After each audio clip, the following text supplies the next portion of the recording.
I knew something was wrong the second I stepped into the Austin Grandview Hotel ballroom.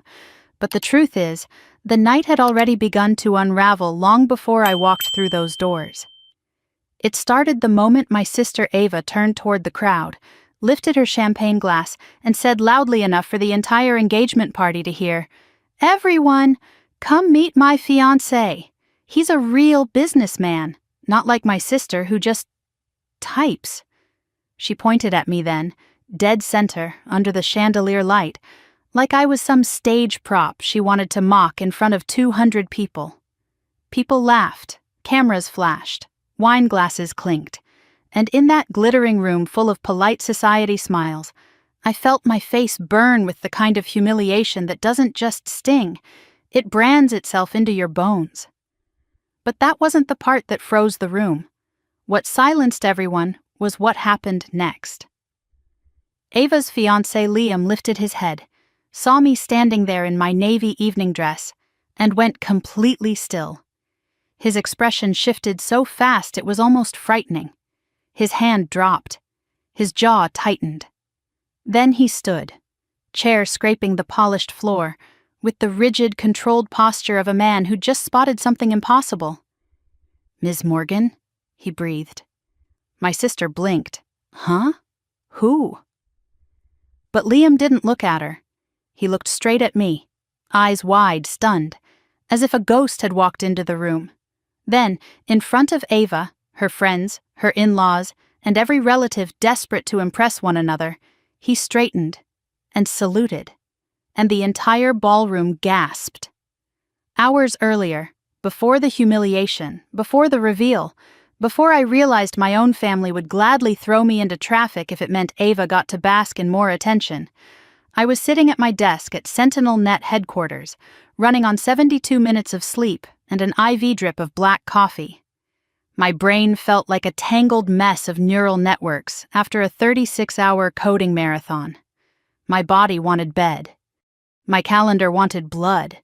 And in between the stress tests, debugging loops, and last-minute technical reviews for tomorrow's $8 million contract meeting, I kept catching myself staring at the clock on my monitor. Ava's engagement party. Just the thought made my stomach twist.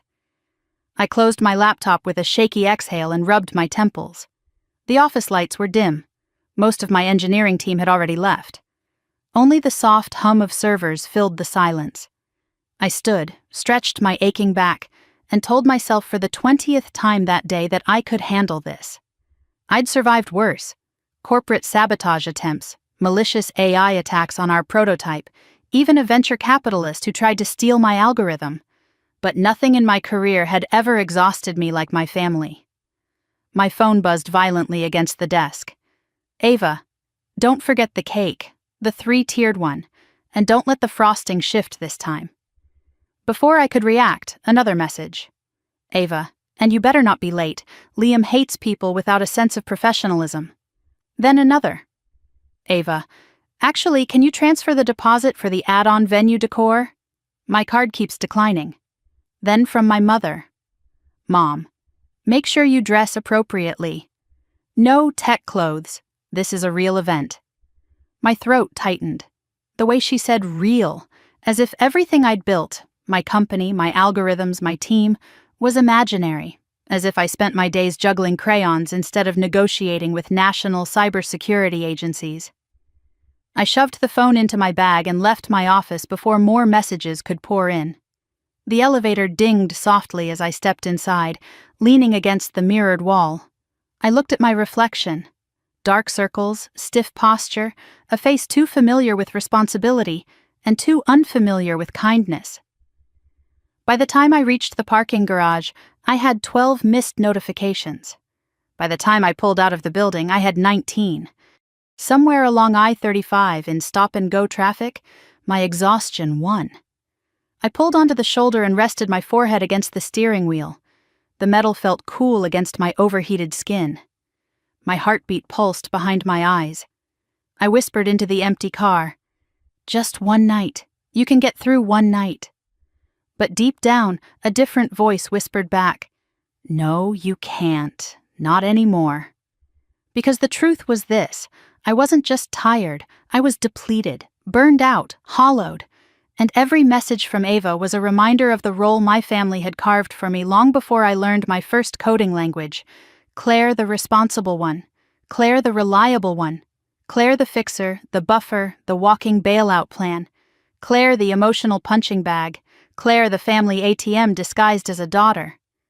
When traffic cleared and I finally arrived at the hotel, I sat in the parking lot staring at the glowing entrance for nearly a full minute.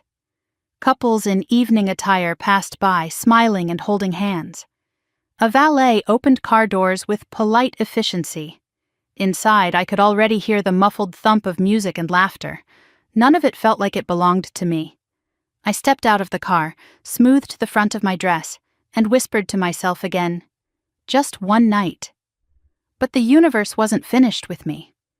The moment I entered the lobby, a photographer stopped Ava and Liam for pictures.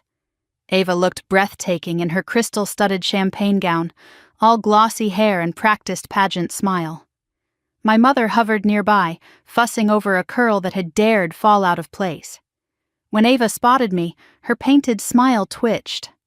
"Oh," she said loudly, waving the photographer aside.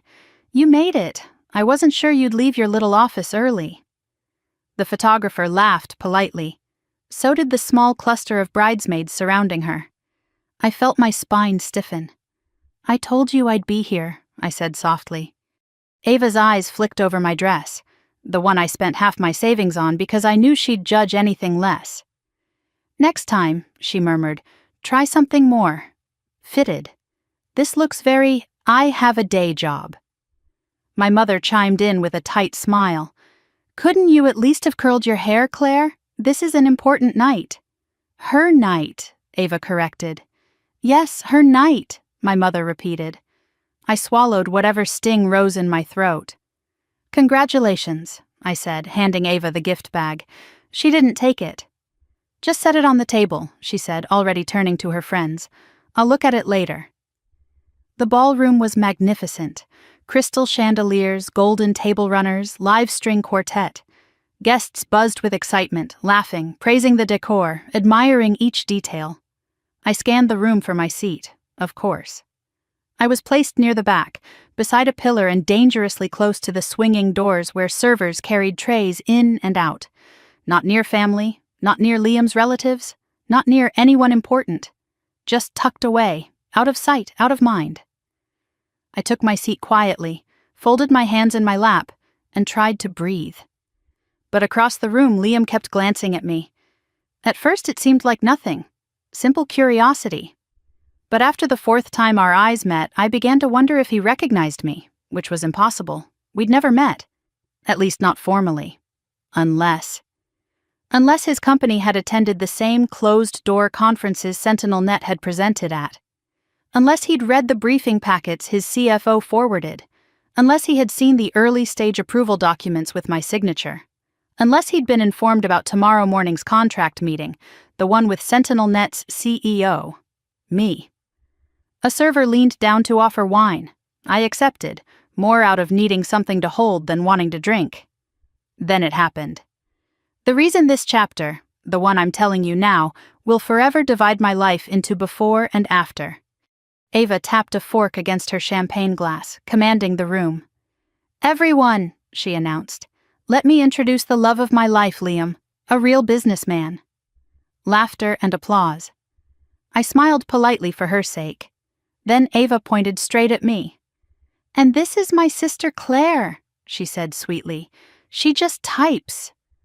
The ballroom erupted in laughter, polite, uncomfortable, confused, amused. I felt my heart thump hard against my ribs, but I forced myself to sit still. I'd survived far worse humiliations from this family. I lifted my wine glass to my lips to hide the flush in my cheeks. That's when Liam looked at me. Really looked. His eyes widened, his expression sharpened. Then, with a slow, measured precision that felt downright military, he placed his glass on the table, pushed his chair back, and stood. A hush swept the room. He walked toward me, each step deliberate. Ava blinked in confusion. "Liam? What are you—" He wasn't listening. When he reached me, he drew in a breath, squared his shoulders, and saluted. The entire room went dead silent. My sister's manicured mouth fell open. People turned in their seats. Waiters froze mid-step. Even the string quartet faltered, one violinist dragging his bow across the wrong note. "Good evening, Ms. Morgan," Liam said, voice low, reverent, stunned. Ava staggered. Ms. Morgan? What? Liam, what is going on?" Liam didn't break eye contact with me. "Oh my God," he whispered. "What are you doing here?" I felt a knot tighten in my throat, part dread, part exhaustion, part inevitability, because whatever happened next was going to change everything. I rested my forehead against the steering wheel, the vibration of passing cars humming through the frame of my aging sedan. The AC blasted cold air across the back of my neck, but it did nothing to soothe the pounding behind my eyes. My entire body felt like a frayed wire sparking at both ends, overworked, overtired, and one good push away from snapping entirely. 36 hours of debugging, testing, rewriting code, fixing UI failures, and preparing the SentinelNet contract packet. And now, instead of sleeping, instead of collapsing into the comfort of my apartment for even a few precious hours, I was stuck on I-35 traffic, inching forward toward a night I already knew would drain me more than the last 36 hours of work combined. Ava's engagement party, she hadn't asked if I could make it. She hadn't asked if I was okay. She hadn't asked anything at all. She simply sent orders. My phone, still connected to the car's Bluetooth, buzzed again. Once, twice, then in rapid machine gun bursts. Ding, ding, ding, ding. I closed my eyes. Please, not now. From Mom. "Don't forget to stop by the bakery for Ava's cake. They said the frosting is delicate. Be responsible, Claire." From Ava. "You better not be late. Liam hates unprofessional people. Don't embarrass me tonight." Another message seconds later. Ava. "And transfer the remaining deposit for the decor." My card declined again. "I'll pay you back next week." She had said, "I'll pay you back next week" for 7 straight years. I gripped the steering wheel until my knuckles turned white. Traffic crawled another 3 feet, just enough to make the brake pedal squeak under my foot. It wasn't the money that bothered me anymore. It was the entitlement, the assumption that my time, my paycheck, my energy, my entire life somehow belonged to her. Not one message said, "Hey Claire, how was work? Are you exhausted? Do you need help?" Nobody asked those questions. They never did.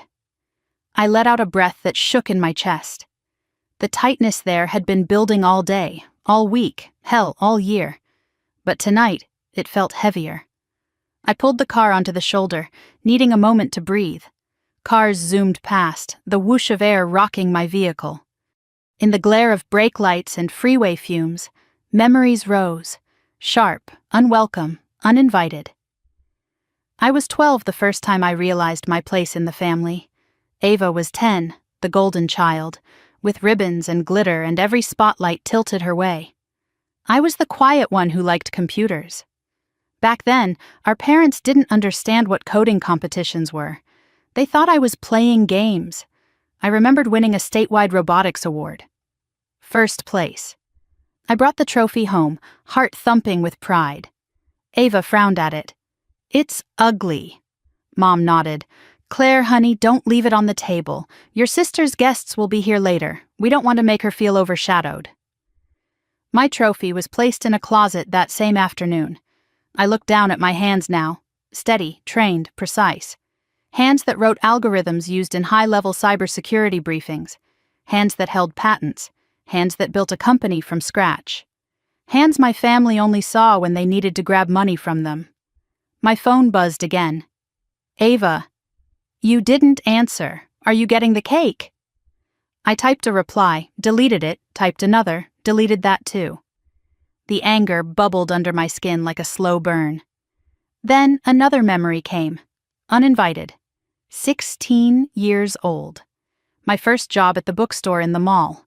I saved every single paycheck to buy myself a refurbished laptop. It was old, scratched, and ran hotter than a toaster, but it was mine. I spent months dreaming of building programs with it. The day I brought it home, my father took the box right out of my hands. "Perfect," he said. "Ava needs a laptop for her school project." "She has a new tablet," I protested. "That's different," he snapped. "This is more professional. You're the responsible one. Take the bus to the library if you need a computer so badly." Ava never did any project on it. She used it to take selfies and upload videos with glitter filters. 2 weeks later, she spilled orange soda on the keyboard. The laptop died that night. They didn't replace it. They didn't apologize. They barely remembered it happened. The tightness in my chest deepened. Sitting on the shoulder of I-35, in the middle of rush hour, I pressed the heel of my hand against my sternum, trying to breathe through the ache. I thought of college next, of working 2 campus jobs, tutoring calculus and shelving textbooks, to pay the tuition my parents refused to help with because Ava deserves to pursue her passion at Beauty Academy. I thought of graduation day, when I received honors. They skipped the ceremony to attend Ava's photo shoot. I thought of my first real paycheck, the way I walked around the office smiling like I'd discovered a new universe. 2 days later, my parents called. "The mortgage is late. Your father's hours got cut. You need to cover it." I said yes. Of course I said yes. That was the role assigned to me long before I understood I had a right to say no. Wind rattled my car door. I inhaled again, deeper this time. My eyes were burning, not from tears but from complete and utter fatigue. My bones felt hollow. A new text buzzed. "Ava, Claire, send the money now. They said they'll cancel the decor if it's not paid by 5. I checked the time. 4:48. Of course. I opened my banking app, stared at the dwindling balance, a balance that should have been healthy, stable, comfortable given my CEO salary. But after years of sending rent, bills, emergency transfers, last-minute loans, and full-blown rescues, it wasn't. With a sigh that felt like surrender, I typed in the amount and watched $3,000 disappear with a tap. Payment successful. I tossed the phone into the passenger seat. It landed with a soft thud. My reflection in the rearview mirror startled me. I looked older. Not in the physical aging sense, but in a worn-out, threadbare way. Dark circles under my eyes. A tight jaw. Shoulders pulled up like armor I'd forgotten how to lower. "You did this to yourself," I whispered. "You let them use you." And it was true. I had let them. But tonight, something felt different. A crack in the system. A flicker of defiance buried beneath centuries of conditioning. I straightened, put the car back into drive, and merged onto the freeway again. Traffic thickened as I approached the downtown exit. The sun dipped behind the skyline, casting the city in molten gold. The Austin Grandview Hotel towered in the distance, glass reflecting streaks of amber and violet. As I parked near the entrance, my phone buzzed again. But this time there was something strange. A number I didn't recognize. Unknown. "You should watch your back. Some people don't want you at that meeting tomorrow." My breath hitched. Tomorrow's meeting. The $8 million partnership contract. The most important deal SentinelNet had ever been close to securing. A chill ran through me. Corporate sabotage? Competitor threat? An internal leak? No. I didn't have the energy to spiral. Not tonight. Not anymore. I shoved the phone into my clutch and stepped out of the car. Warm evening air washed over me. Laughter drifted from the open ballroom doors. Glittering guests arrived in pairs, linked arms, smiling brightly. I smoothed my navy dress, the one Ava would still find a reason to criticize, and walked toward the glowing entrance. Halfway across the lobby, my phone vibrated again. "Ava, don't talk about work tonight. Liam's family likes real accomplishments." I almost laughed, a bitter, hollow laugh that never made it past my lips. Then, as I approached the ballroom doors, another memory, sharp and brutal, rushed up like a punch to the stomach. I was 18. I saved $1,500 from 3 jobs to buy a used Ford Taurus. My first car. My ticket to college interviews. My father took the keys immediately. "Ava needs a car to get to her training classes." "That's not fair," I protested, but it never mattered. 2 weeks later, Ava crashed the car into a mailbox after a party. Drunk, uninjured, laughing, the car was totaled. My parents didn't yell at her, they yelled at me. "Why would you buy such a dangerous old car? You could have gotten her killed." I closed my eyes briefly, pushing that memory back down. The ballroom doors opened, releasing a wave of light and music. Inside, I saw Ava holding court, laughing, radiant, surrounded by admirers. Liam stood beside her, tall and handsome, the perfect fiancé for her curated image. I took one step closer, then my phone buzzed again. One message, but this one stopped me cold. "Ava, and Claire, don't make tonight about you, stay in the background where you belong." My hand tightened around my clutch until my knuckles ached. Something in me shifted, a tiny fracture in a long-standing facade, a whisper of rebellion. But I pushed the feeling aside. Tonight wasn't the night to start a war. I was too tired, too stretched thin, too conditioned to keep the peace. So instead, I forced a neutral expression onto my face, lifted my chin, and stepped into the shimmering chaos. "Just get through the night," I muttered under my breath. "Just survive this one last time." But I didn't know, couldn't have known, that before this night ended, everything I believed about myself, my family, and my place in their world would shatter. Because the moment I entered the ballroom, under the chandeliers and murmuring crowd, Liam spotted me. And whatever story my family had told him, about who I was, what I did, and how little I mattered, was about to crumble in a single, breathtaking moment. I stood in the heart of SentinelNet's R&D floor, blinking against the harsh fluorescent lights that had begun to throb in rhythm with my pulse. My eyes burned from staring at monitors for too many hours in a row, and somewhere behind me, the refrigeration hum of the server racks buzzed like a swarm of mechanical bees. Engineers moved across the floor in hurried, stressed zigzags, voices overlapping with anxious questions. "Claire, should we lock version 3.6 or run another sandbox test?" "Claire, the anomaly detection module threw another edge case flag. Want me to disable it?" "Claire, the LiDAR integration for Phase 2, do we include it in the briefing?" Everything, everyone, all at once. I lifted a hand for silence. "One at a time, please." They froze, not out of fear, but respect, even exhausted, shoulders tense, hair pulled into a messy bun after long hours of coding. They trusted my judgment more than any algorithm in our system. "Run the sandbox test," I said.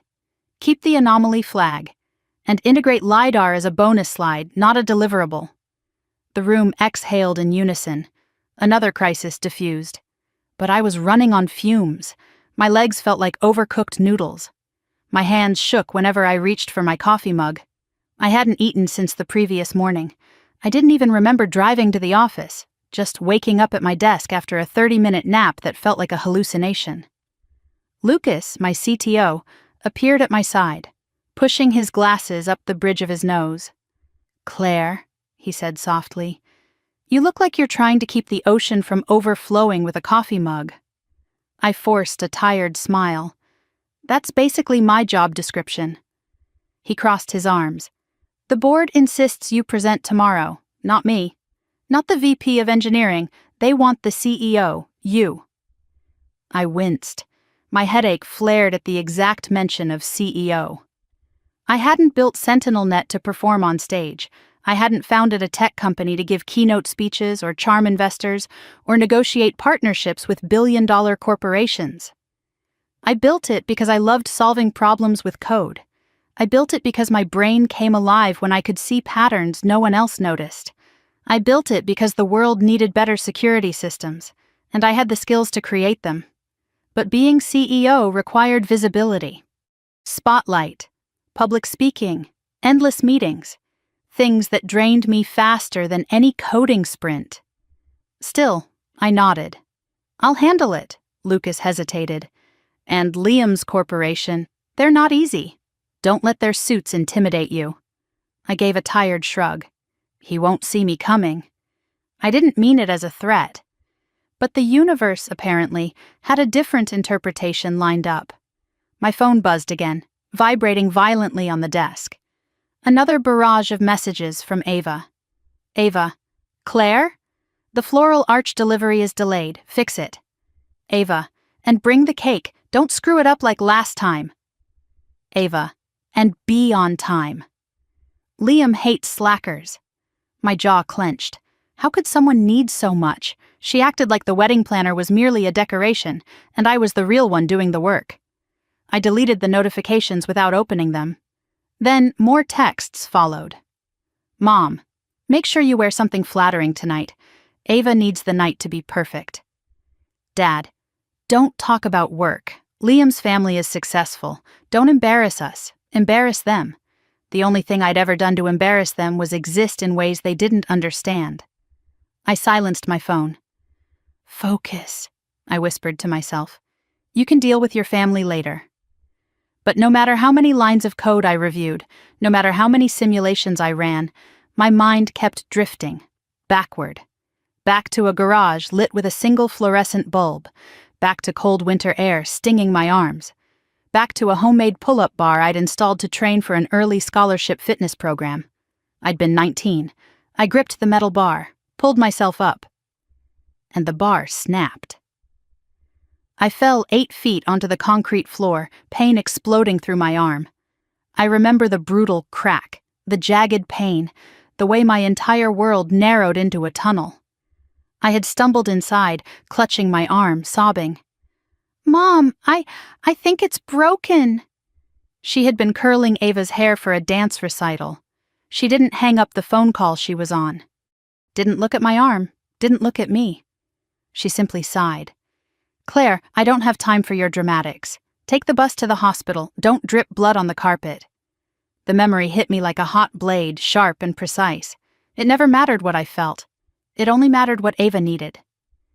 My phone buzzed again. Unknown number. You won't get credit for tomorrow's deal. Someone is watching. My stomach tightened. Corporate sabotage? A competitor? An internal threat? Or just another creep trying to intimidate a female founder? I shoved the phone away. I had too many battles to fight already. The engineers called me again, asking for final approval on the updated threat detection node. I reviewed it carefully, clicked approve, and leaned back as the simulation began to run. On the screen, colored data points scattered across the map. Lines of code scrolled by, fluid as water.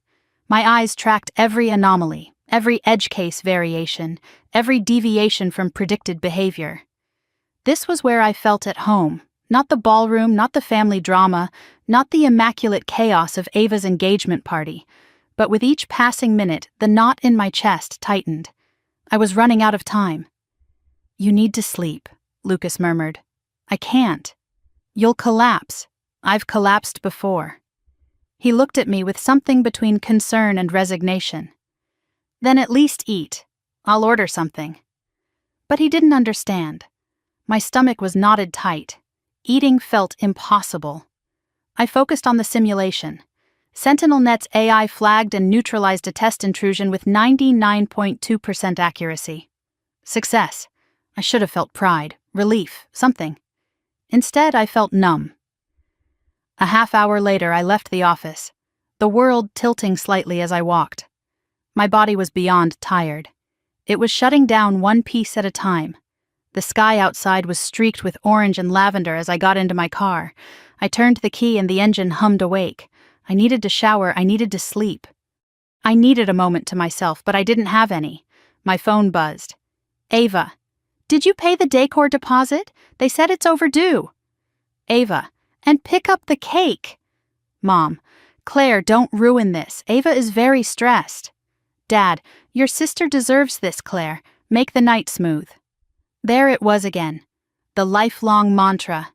Ava deserves. Ava deserves. Ava deserves. And what did I deserve? Silence, obligation, exhaustion. I drove home in a daze, the neon Austin skyline passing in blurry streaks. When I reached my apartment, I rested my head against the steering wheel again. For a long moment, I considered not going to the party, turning off my phone, ignoring the world, but I knew that if I didn't show up, If I didn't follow orders, I would become the villain in the family narrative. Ava would cry. My parents would blame me. They always did. So I forced myself upstairs, showered under scalding water, dressed in my navy gown, pulled my hair into something passable, slipped on heels that were a half size too small. And then I saw it. A notification from my bank. Transfer of $3,000 completed. I stared at the message for a long time. That money was supposed to go toward SentinelNet's legal fees this month, toward payroll buffer, toward my mortgage. But my family didn't know that. They didn't care. I took a breath, grabbed my clutch, and walked back to the car. As I drove toward the hotel, the city lights blurred like watercolor streaks. Exhaustion wrapped around me like a weighted blanket I couldn't remove. Another memory surfaced. Ava, 23, sobbing on my couch because she spent her entire paycheck on a designer purse and couldn't cover her rent. "I'm going to get evicted," she cried. "You have to help me." I had just gotten promoted to senior engineer. My salary wasn't huge, but stable. I transferred her the money, paid her rent. She posted online the next day about manifesting abundance. I tightened my grip on the steering wheel. By the time I pulled up to the Austin Grandview Hotel, the sky had turned indigo. The entrance was lit with gold uplighting.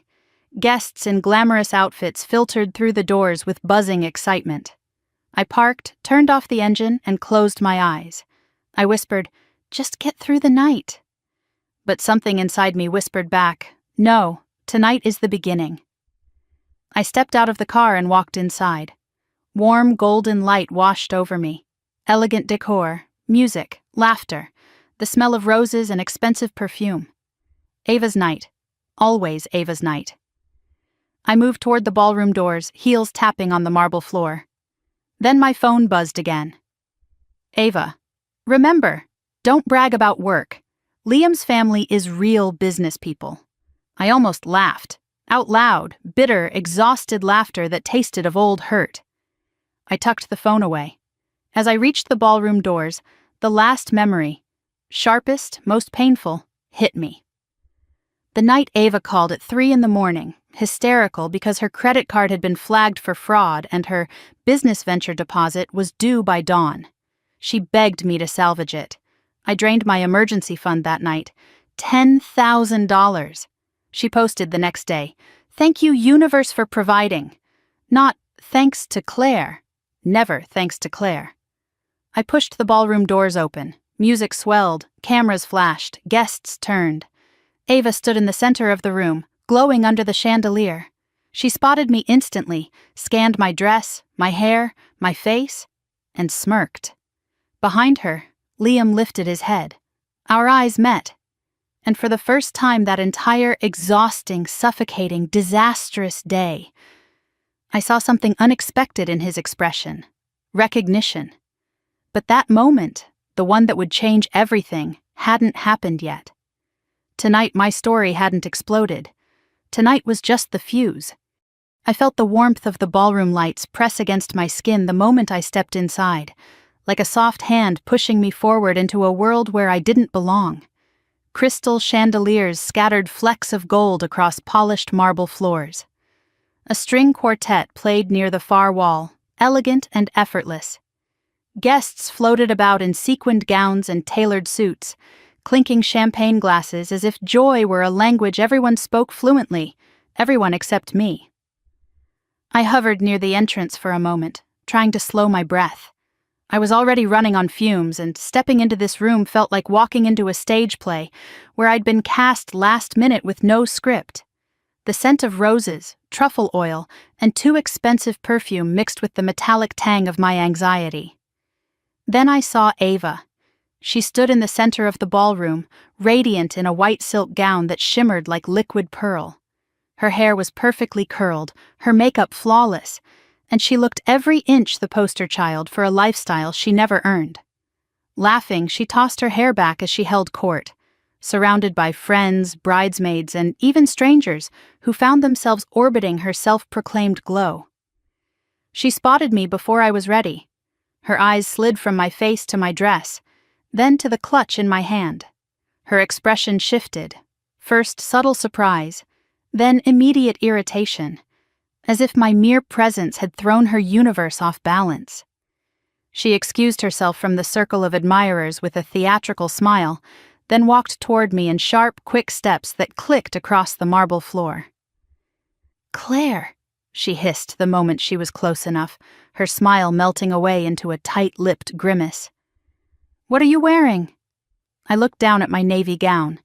It was simple, elegant, understated, but I had chosen it because it made me feel comfortable, not flashy. "It's appropriate for the event," I said quietly. Ava gave a humorless laugh. "It's appropriate for a tax seminar. This is an engagement party, not a corporate retreat." I swallowed hard. The old instinct surged.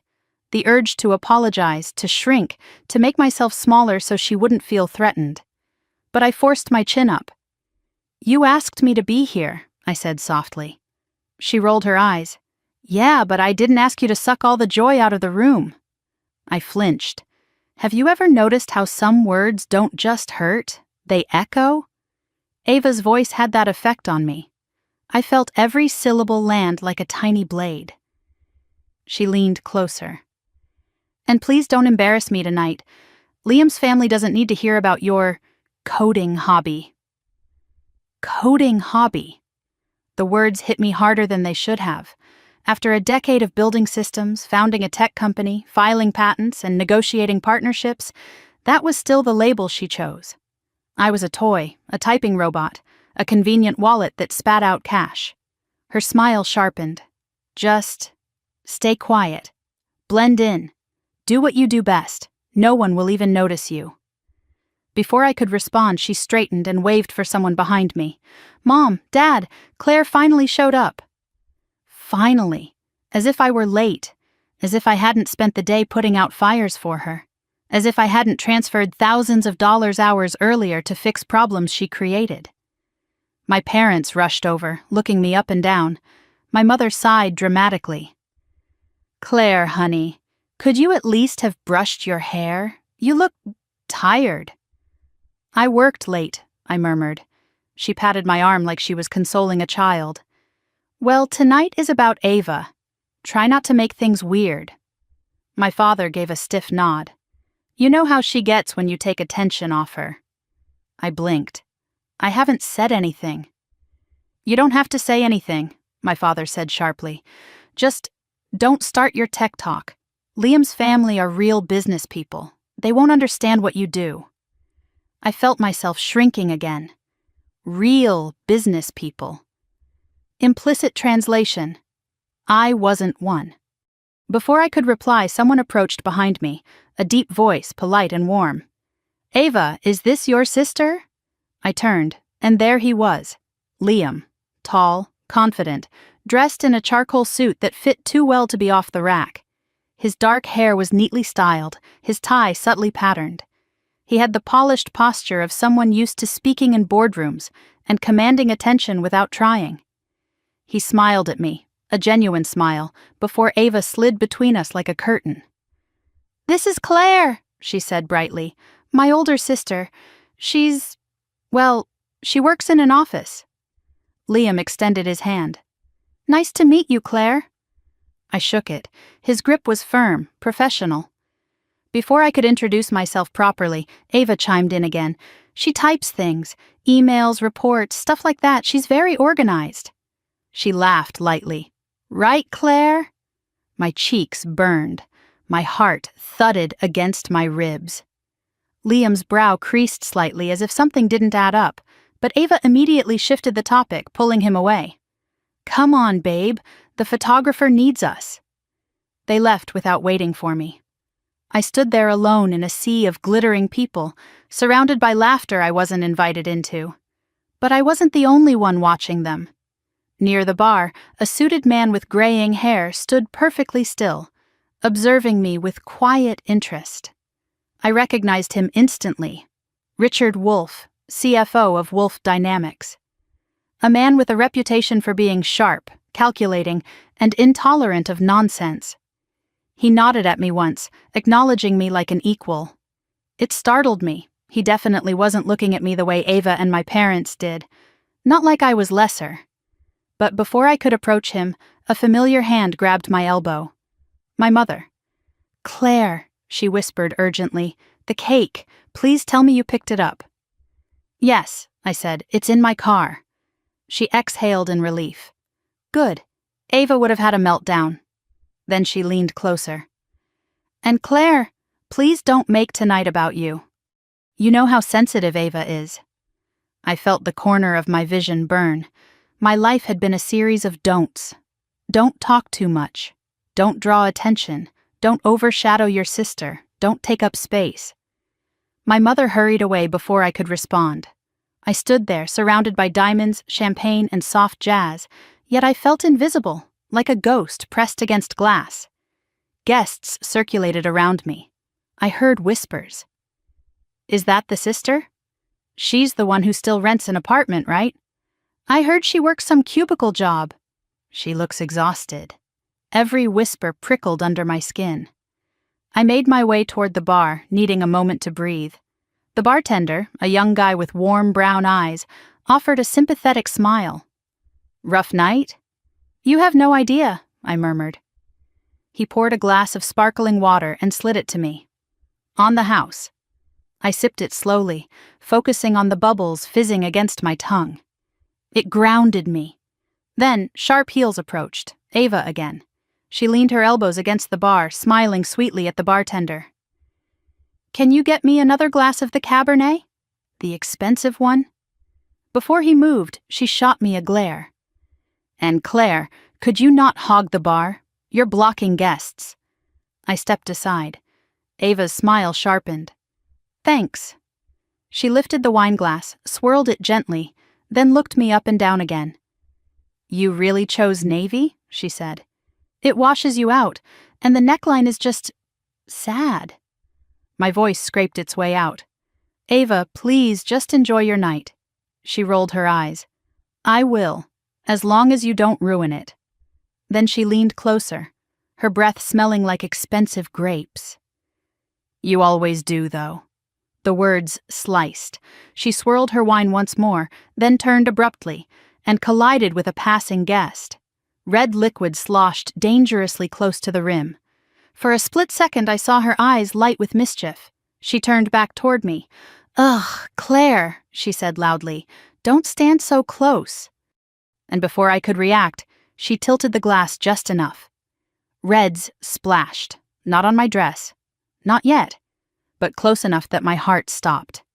Close enough that everyone nearby gasped. Close enough that I understood exactly what she wanted. Power, dominance, a scene. "You need to be more careful," Ava said sweetly. "We wouldn't want you staining that budget-friendly dress." My pulse thudded so loudly I could barely hear the music anymore. But before she could deliver the finishing blow, before she could dump that wine onto me like she had so many symbolic buckets over the years, someone stepped forward. Someone who hadn't appeared to notice me earlier. Someone who suddenly looked very, very aware. Liam. He stared at us, at the wine, at Ava's posture, at my clenched jaw. Something flashed in his expression. Concern? Confusion? Recognition? I couldn't tell. But I saw it, the moment the first crack formed in the porcelain facade Ava had built for him. "Everything okay here?" he asked slowly. Ava snapped into innocence mode. "Of course, I was just telling Claire to be more mindful. She almost made me spill." That was a lie. Everyone saw it. Everyone. But the room moved on, drifting away like gossip carried on a breeze. My stomach twisted. I excused myself before I said something I couldn't take back. I walked toward the hallway, away from the ballroom noise. My heels clicked against the tile in uneven patterns. The further I got from the music, the clearer my thoughts became. And the more I understood something deep, painful, and honest. I no longer wanted to survive nights like this. No. I was done surviving them. Standing at the far end of the hall, near a quiet alcove, I braced my hands against the wall and inhaled. In the silence, I heard a voice. "Claire?" I turned. Liam stood a few feet away, His expression no longer casual, no longer polite, no longer neutral. It was focused, intent, like gears turning in his mind. He walked closer. "I didn't know you were Ava's sister." "Well," I murmured, "she doesn't exactly advertise me." He nodded slowly. "She told me you worked an admin job." "Of course she did." He hesitated. "But earlier, I think I recognized you." My pulse tripped. This was it, the beginning, the first ripple of the future that would break Ava's universe apart. He studied me with growing clarity, like someone replaying an image in their mind until it sharpened into something unmistakable. "You're Claire Morgan," he said finally, "the CEO of SentinelNet." The hallway felt suddenly too small, too bright, too sharp, before I could respond, before I could deny or confirm anything. The look on his face changed again. He froze. Completely. Then, he stood straighter, like a soldier recognizing a commanding officer. And somewhere deep in my gut, I understood. Ava's carefully curated world was about to implode, and I hadn't even touched the fuse yet. Liam didn't move at first. He stood there in the hallway, eyes locked on mine, his expression shifting with each second. Curiosity, dawning realization, and then something sharper, something that made my stomach twist into knots. Respect. The kind I rarely saw outside boardrooms, the kind I never saw inside my family. He swallowed hard. "You're Claire Morgan." Not a question, a confirmation. My throat tightened. I forced my voice to stay level. "Yes." He exhaled, a quiet sound of disbelief. "The Claire Morgan who founded SentinelNet." A beat. "I thought Ava's sister worked in admin." My jaw clenched. "That's what she tells people." He ran a hand through his hair, visibly recalibrating everything he thought he knew. "I've read your white papers. Your anomaly detection algorithm? We use it in 3 of our branches. And the predictive risk model, my God, we've been trying to reverse engineer it for months." Heat crept up my neck. Not embarrassment, fatigue, discomfort. I wasn't used to admiration. Not directed at me. Not spoken so openly. "I didn't expect to see you here," he said softly. "And definitely not like—" He gestured vaguely, as if he couldn't find the right words. "Like this. Like a scolded child standing in a hallway, hiding from her own family." I straightened, pulling my shoulders back.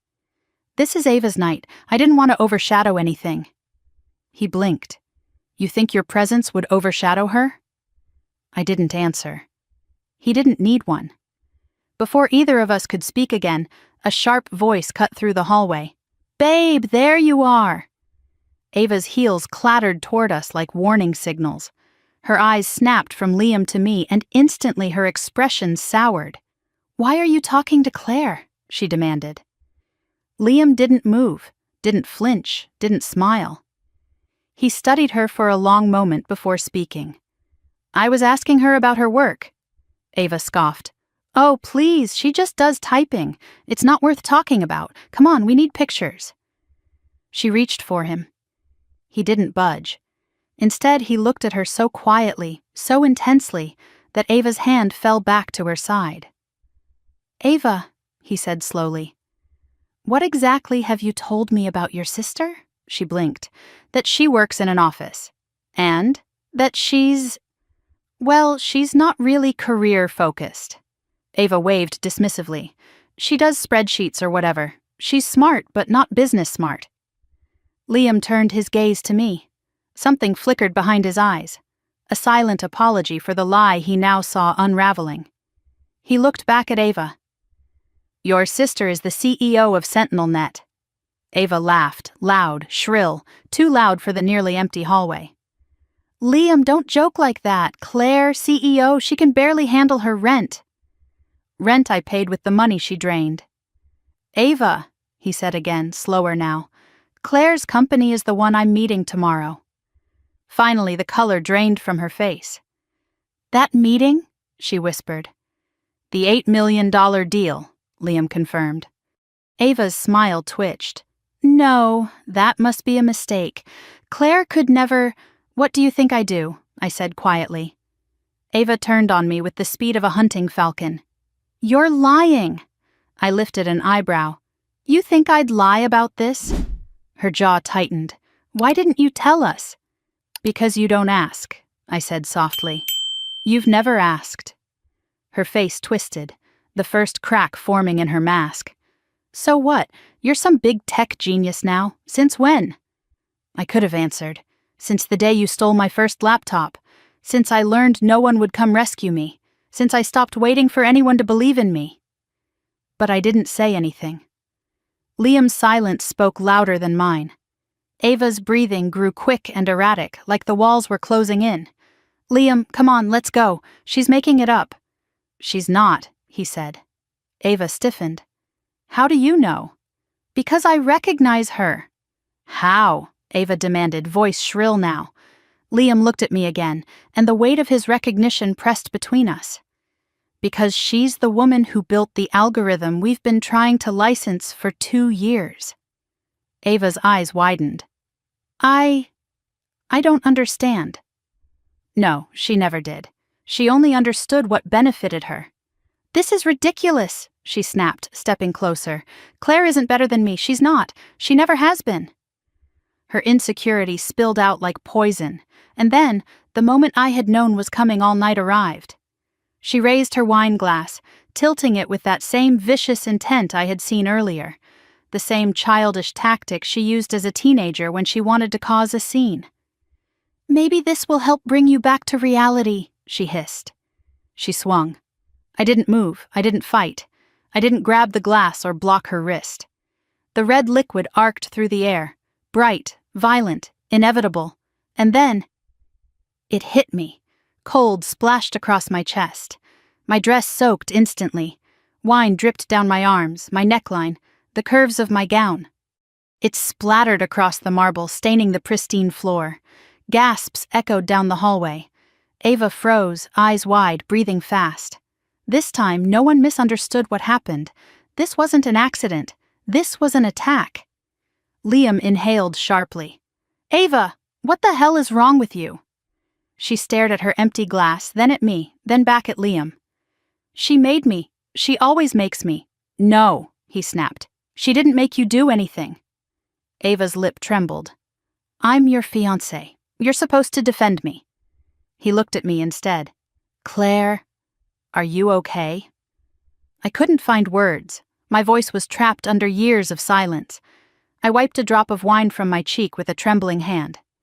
Ava saw that tremble, and she smiled, a small, cruel smile of triumph. She thought she'd won, ruined my dress, my dignity, my night, like countless times before. She didn't know the world had shifted already. She didn't know she had already lost, because Liam wasn't looking at her with love. He was looking at her with disgust. Go apologize, he said, voice low. To her? Ava shrieked. Absolutely not. She should apologize to me for ruining my day. She stood there, he snapped. So, she always stands there. She's like a shadow, like a mistake that keeps tagging along. My breath hitched. Liam's face hardened. I can't believe you said that. Ava's entire persona cracked. I won't let her ruin my life. She's about to sign a deal that will help our company grow, he said sharply. She's one of the most brilliant engineers in the country. She's pathetic, Ava screamed, stepping toward me. Pathetic, pathetic. Liam's voice cut through her tantrum like a blade. Ava, stop. She froze mid-breath. The hallway fell silent. Only one sound echoed. The slow drip of wine sliding from the hem of my dress onto the marble floor. Liam turned fully toward me. Then, he did something I never expected. He stood straighter, shoulders back, chin lifted. Posture shifting into military precision. And then, he saluted me, crisp, sharp, respectful. Ava's jaw dropped open. What are you doing? She shrieked. He didn't break his stance. Claire, he said, voice steady, I owe you an apology. I didn't know who you were. I didn't know what you've built. And I definitely didn't know the way your family treats you. My throat tightened so painfully I nearly choked on the air. He lowered his hand. "Ava," he said without looking at her, "the engagement is off." The words echoed down the hallway like a gunshot. Ava screamed, a sound so raw and animalistic it made several guests peek around the corner. "You can't do that. You can't leave me. Claire made you do this." Liam faced her with icy calm. "Claire did nothing. You humiliated her. You lied to me. You demeaned your own sister in front of everyone." Ava's screams pitched higher. "She's not my sister anymore." My heart cracked, but Liam's reply was colder. "After tonight, she certainly won't be." Ava lunged toward him, grabbing his arm. He stepped back, firm, final. "We're done," he said. "I won't marry a woman who treats people, especially family, with that level of cruelty." He turned to me again, voice lower now. "I'll see you at tomorrow's meeting, if you'll still consider working with us." I nodded once, and for the first time in a long while, I felt seen, not as a wallet, not as a scapegoat, not as background noise, but as a woman with worth. Ava's sobs became hysterical. Guests gathered, murmuring. My parents rushed over, looking horrified, at me. Not at Ava, who caused the scene. Not at the wine dripping from my dress. At me. My mother grabbed my wrist. "Claire, fix this," my father hissed. "Go apologize to Liam. Beg him to reconsider." For Ava. Always for Ava. I pulled my wrist out of their grasp. "No." They blinked. "What do you mean, no?" My mother spat. "Look at what you've done." "I didn't do anything," I said quietly. And for the first time in my life, I didn't feel the need to explain further. I turned away. Liam gave me one last nod, respectful, steady, before walking out. Ava collapsed onto the floor, surrounded by her dress like a white puddle. My parents rushed to her, and I stood there drenched in wine, breathing in the quiet destruction of the moment, not with shame, but with clarity. Tonight wasn't a nightmare, it was an awakening. And everything that came next would be mine. I walked away from the ballroom like someone moving underwater, every sound muffled, every breath thick, every heartbeat echoing against my ribs. My dress clung cold and sticky to my skin, the scent of Cabernet rising like a ghost from every thread. The hallway lights shimmered in long streaks, blurring at the edges. I felt hollow and weightless at the same time, as if someone had scooped out everything inside me and left only the shape of a woman behind. But even through the haze, one truth cut clean and sharp. I was done being their ATM. I was done being their punching bag. I was done being invisible. I pushed through the hotel's side exit, letting the cool night air slap against my overheated skin. The city hummed around me, traffic, chatter, music spilling from rooftop bars. But it felt like a world I hadn't belonged to in years. A world I'd traded for responsibility, sacrifice, and silence. My phone buzzed again and again in my clutch. I ignored it. When I reached my car, I opened the door with trembling hands and sat inside without turning the engine on. I dropped my clutch onto the passenger seat, where it thudded softly, muffled by the leather. For a long moment I just sat, breathing, processing. And then, like a poison hitting the bloodstream all at once, the memories rushed in. Not gentle, not slow, violent, unforgiving. I rested my head against the steering wheel, and for the first time in hours, maybe in years, I let myself remember everything in order. The debts, the drained accounts, the birthdays forgotten, the emergencies that were never mine but always mine to fix, the rent payments, the late-night phone calls, the guilt trips, the manipulation, the times they told me, "You're strong, Claire. Ava is delicate. Ava needs you." Until delicate turned into selfish. Until selfish turned into cruel, and cruel turned into normal. I closed my eyes as one memory anchored itself above all others. Senior year of high school. The night everything changed. I had won a scholarship competition, a big one. Enough to cover nearly all my tuition at the engineering school I dreamed of attending. I came home clutching the acceptance letter, practically vibrating with excitement. My life had felt like it was just beginning.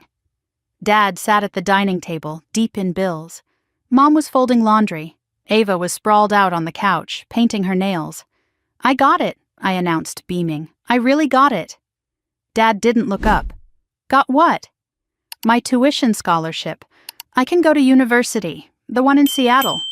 He finally lifted his head, eyebrows pulled together. "Seattle?" "That's far," Mom added, frowning. Ava snorted. "You? Seattle? That's hilarious." I clutched the letter tighter.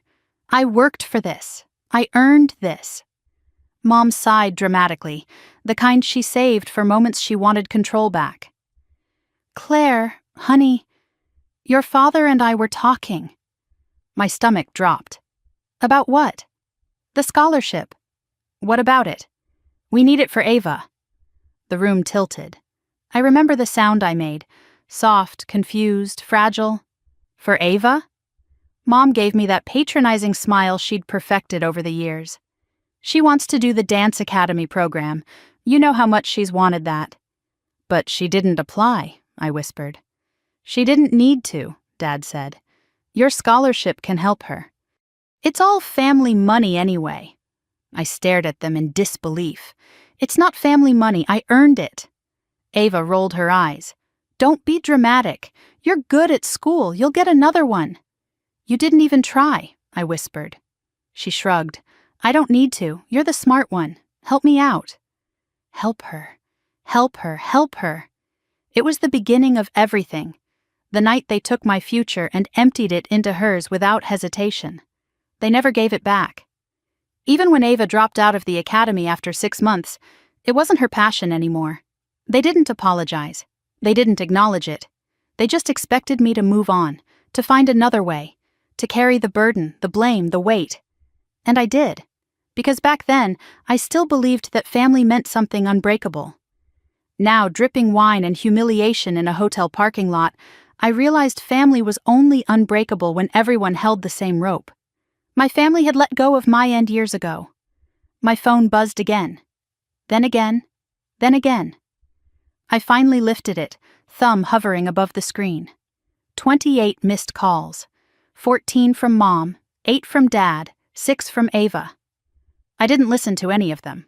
Instead, I scrolled through the text messages, each one more frantic and aggressive than the last. "Mom, how could you humiliate your sister?" "Mom, come back inside right now." "Mom, fix this before the guests leave." "Dad, Claire, get back here, talk to Liam, explain it." "Dad, don't ruin this family." "Ava, you stole my night." "Ava, you ruined everything like you always do." "Ava, come fix this or we are done. Done." The word rang hollow. We had been done long before tonight. I didn't reply. I didn't defend myself. I didn't apologize. Instead, I opened my banking app. I looked at the most recent outgoing transactions. $3,000 decor payment, $100 emergency rehearsal dinner bill, $600 Ava's urgent electric bill, $250 dress steaming for Ava, $900 medical bill. Ava forgot to pay $2,400 cash withdrawal Dad said was for something important. The numbers stacked like gravestones. My entire adult life laid out in silent, crisp digital lines. I stared at the total outgoing monthly support. Almost $7,000. $7,000. More than half my monthly income. Money I could have invested. Money I could have saved. Money I could have used to build my own life. But instead I funded theirs. For years. Without thanks. Without acknowledgement. Without love. I closed the app, chest hollowing out again. Then I called someone I never thought I'd call at this hour. My corporate attorney. He answered on the second ring, voice groggy. "Claire, everything okay?" "No," I said quietly. "I need you to draft a notice." "Work-related?" "No, personal." He paused. "All right, what kind of notice?" "A cease and desist." Silence. "Ava?" he asked. "No," I said. "My parents, too." And for the first time ever, the words didn't make me feel guilty. They made me feel free. After we ended the call, I sat still for several moments, letting the weight of the decision settle into me until it began to feel like something new. Strength. The The tightness in my chest loosened, replaced by something warm and startling. Relief. I turned the key in the ignition. The engine hummed awake. I pulled out of the parking lot, leaving the glitter and music and shattered illusions behind me. As I drove through the city, headlights streaked across my windshield like shooting stars. Every red light felt like a checkpoint. Every green light felt like permission. I wasn't driving away from something. I was driving toward a future that finally belonged to me. When I reached a quiet stretch of highway, my phone buzzed again. This time, it wasn't family. It was my CTO, Lucas. "Are you okay? You left the office so fast." I typed back, "I'm fine." And for once, it wasn't a lie. Another message appeared. "We need you bright tomorrow, boss. The meeting is big." I smiled faintly. Yes, tomorrow is important. Important for me, for SentinelNet, for my future. Then a third message came through from someone I didn't expect. "Liam, I'm sorry for what happened tonight. You didn't deserve that." I stared at the message until the screen dimmed. Then I typed a single reply. "Thank you." And nothing else. No explanation, no apology, no justifying my existence. I drove the rest of the way home in silence, soaking in the calm like medicine. When I finally reached my building, I carried my shoes in my hand and took the elevator up barefoot, wine-drenched gown trailing behind me like shed skin. Inside my condo, I locked the door. Then I blocked my mother. Then my father. Then Ava. I stood there, phone heavy in my hand, heart thudding quietly in my chest. I expected to feel fear, or sadness, or guilt. Instead, I felt nothing but peace. The kind of peace you only get after ripping a thorn out of your skin that's been lodged there for years. I peeled off the ruined gown, dropped it in the bathtub, and stepped into the shower. Hot water hit my shoulders, running down my back, mixing pink streaks of diluted wine as it flowed down the drain. With every drop that slid off me, something heavy slipped away too. Burden, obligation, fear, and somewhere deep inside, a spark lit, small, steady, growing. Tomorrow everything would change. Tomorrow I would walk into that boardroom not as the family disappointment, not as the wallet, not as the forgotten daughter. Tomorrow I would walk in as myself. Claire Morgan, CEO, engineer, founder, and no one, not Ava, not my parents, not anyone, would ever put me back into the shadows again. By the time I stepped into the SentinelNet lobby the next morning, the memory of the engagement party was still clinging to me like smoke after a house fire. I felt it in the stiffness of my shoulders, in the quiet ache behind my eyes, in the phantom weight of red wine still soaking through the neckline of my dress, even though I had washed it away hours ago. But beneath the remnants of humiliation was something far more powerful: clarity. The lobby was unusually busy. Engineers hurried across the polished floor, balancing laptops and coffees. The front desk phones rang with back-to-back calls. Voices mingled with the soft hum of the security gates. Yet everything felt strangely distant, like I was walking through a movie set instead of the company I had built from the ashes of 1,000 late nights. A few team members looked up when I walked in. Their faces softened with something almost like relief. I wondered briefly if they could sense it. Something shifting inside me, something sharpening. "Good morning, Claire," the receptionist called, her voice warm. "The conference room is being set up for the partnership briefing." "Thank you," I said. My voice sounded steadier than I felt. As I walked toward the elevators, Lucas half jogged out from the hallway, pushing his glasses up with the back of his hand. "Oh, thank God you're here," he breathed. "I thought you might call out sick after yesterday." "Yesterday," I stiffened. "How did you—" He paused, then lowered his voice. "The dress, in the bathtub." I groaned. I had forgotten the cleaning staff sometimes came early. I was going to throw it out. "Good," he said flatly. "Anything that expensive and that ruined deserves a dignified burial." A laugh escaped me, unexpected, rough around the edges. "It's just a dress." "No," he said, squinting at me. "It was evidence, crime scene material." I laughed again despite myself, and the tension in my chest loosened for the first time in hours. Lucas wasn't just a good CTO, he was one of the few people I trusted with the pieces of me I usually kept locked away. He walked beside me toward the elevators. "Look, I don't know what happened last night, but you don't have to carry it alone." I stepped inside the elevator. "Thank you, but I'm fine." He gave me a long look. "You always say that." The doors closed. On the 4th floor, engineers were clustered around the glass-walled conference room. Several of them straightened as I approached, turning anxious eyes toward me.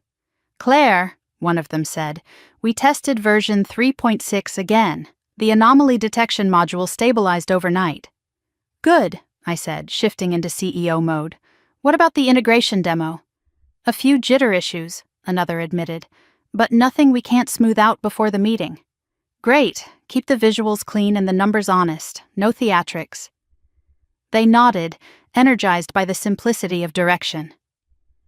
Inside my office, sunlight streamed across my desk, catching the edges of a half-finished architecture flowchart. I sat down, letting the familiar comfort of my space wash over me. Screens, notes, prototypes, the organized chaos that didn't ask anything of me except brilliance. As I opened my laptop, a soft knock came at the door. "Come in." Richard Wolff stepped inside. For a moment, I just stared at him. CFO of Wolff Dynamics, Liam's mentor, one of the toughest negotiators in the industry, and the man whose intense gaze I had felt last night across the ballroom, the one who had looked at me like he knew something no one else did. He closed the door behind him with a quiet click. "Ms. Morgan," he greeted, voice smooth as polished steel. "May I have a moment?" I gestured to the chair. "Of course." He didn't sit immediately. He studied me, like an appraisal, but not unkind, measured, precise. "Before the meeting starts," he said at last, "I wanted to personally introduce myself. I've followed your work for years." I blinked. "You have?" "Your early predictive algorithms put our internal team to shame, and your security vulnerability papers were so thoroughly ahead of their time that half the industry spent a year pretending not to panic." A surprised breath escaped me. "I didn't know anyone outside the cybersecurity circle read those." He finally sat down. "The people who need to read them do. You're very respected, Claire." My throat constricted. "Thank you." He tilted his head slightly, analyzing my reaction. "You're not used to hearing that, are you?" No, I wasn't. "Respect is earned," I said stiffly. "And you've earned it," he replied without hesitation. "But I have to ask, not as a CFO, but as someone who has watched countless founders burn themselves out for everyone except themselves. Are you all right?" The question pierced straight through my composure. "I'm fine," I said automatically. His expression didn't change. "Do you want to try that answer again?" Something in me cracked. I looked down at my hands. "I had a difficult night." "I suspected as much," he said quietly. "Liam called me after he left the hotel." I froze. What? He was concerned about you?" Richard paused. "Deeply concerned." I swallowed hard. I didn't ask him to. "I know."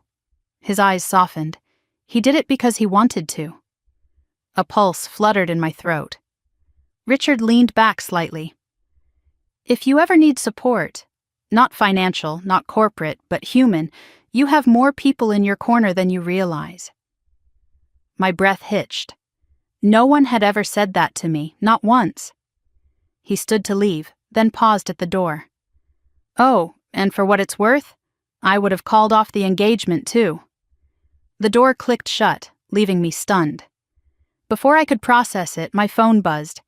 Unknown number. No, not unknown. Liam. "Can we talk before the meeting, please?" I hesitated, then wrote back, "Conference room B, 5 minutes." I sat up straighter, smoothing my blouse. My palms were damp despite the cool office air. As I walked down the corridor, each step echoed too loudly in my own head. 5 minutes turned into 1. And there he was, standing in the hallway outside the small conference room, suit jacket off, sleeves rolled up to his elbows, tension radiating from every line of his body. "Claire," he breathed when he saw me. Something warm tightened in my chest. "Liam." He stepped closer, not too close, just enough that his presence softened the air between us. "I owe you more than an apology," he said quietly. "I owe you respect and honesty." I folded my arms, not defensively, but to keep my hands from trembling. "I'm listening." He exhaled. "Yesterday, I thought Ava was just exaggerating. I didn't realize how she treated you, or how your family treats you." "It's not your responsibility to realize," I murmured. "Maybe not," he said. "But it matters to me. You matter to me." My pulse stuttered. A part of me wanted to step back. A larger part wanted to step forward. "I didn't tell you who I was," I said. "That's on me." "No," he said firmly. "You don't owe the world your resume, and certainly not people who refuse to see your worth." Something inside me trembled at the words. He looked pained, regret etched in every line of his expression. I should have questioned it sooner. The way Ava spoke about you, the way she diminished you. His jaw tightened. It made me feel sick. Every word felt wrong. And when I saw you yesterday, covered in wine, standing there silent while she lied... He broke off, voice cracking. "I've never been more ashamed of myself." I felt the breath hitch in my chest. "You didn't throw the wine." "No," he said, "but I believed the lies. That is worse." Silence settled between us, not heavy, but vulnerable. "I don't expect you to forgive me," he said quietly. "I just needed you to know the truth." My voice came out softer than I intended. "I appreciate that." He gave a small, pained smile. "You shouldn't have had to go through any of that, not last night, not ever." He stepped back slightly, clearing his throat. "But I did want to say, if it's all right, that meeting with you today, it's the first thing I've looked forward to in months." Heat flushed my cheeks. "I hope you're not saying that because of what happened." "No," he said firmly, "because SentinelNet is brilliant, and because you're brilliant. I want to work with you, not your family's version of you." The sting behind my eyes surprised me. "We can talk business inside," I whispered. "Of course." He opened the door for me. Before I stepped in, he said softly, "And Claire, I meant what I said yesterday." I paused. "What part?" He held my gaze. "The part where I saw you, really saw you." I let out a slow breath and stepped into the room, not as the forgotten sister, not as the scapegoat, but as the woman who finally understood her own worth. The double doors of the executive conference room swung open in a polished, graceful motion, and suddenly every eye turned toward me. It wasn't the kind of attention I was used to. No judgment, no skepticism, no whispers behind manicured hands about how I didn't belong. This was the attention that came when people recognized authority, or when they were about to. The long mahogany table gleamed under the recessed lighting. Wolf Dynamics leadership team lined one side, CFO Richard Wolf at the head, senior analysts beside him, legal counsel scrolling through documents on sleek tablets. Liam stood near the center, suit jacket returned to its rightful place, posture straight and professional, yet his expression softened when his eyes found mine. SentinelNet's team filled the opposite side.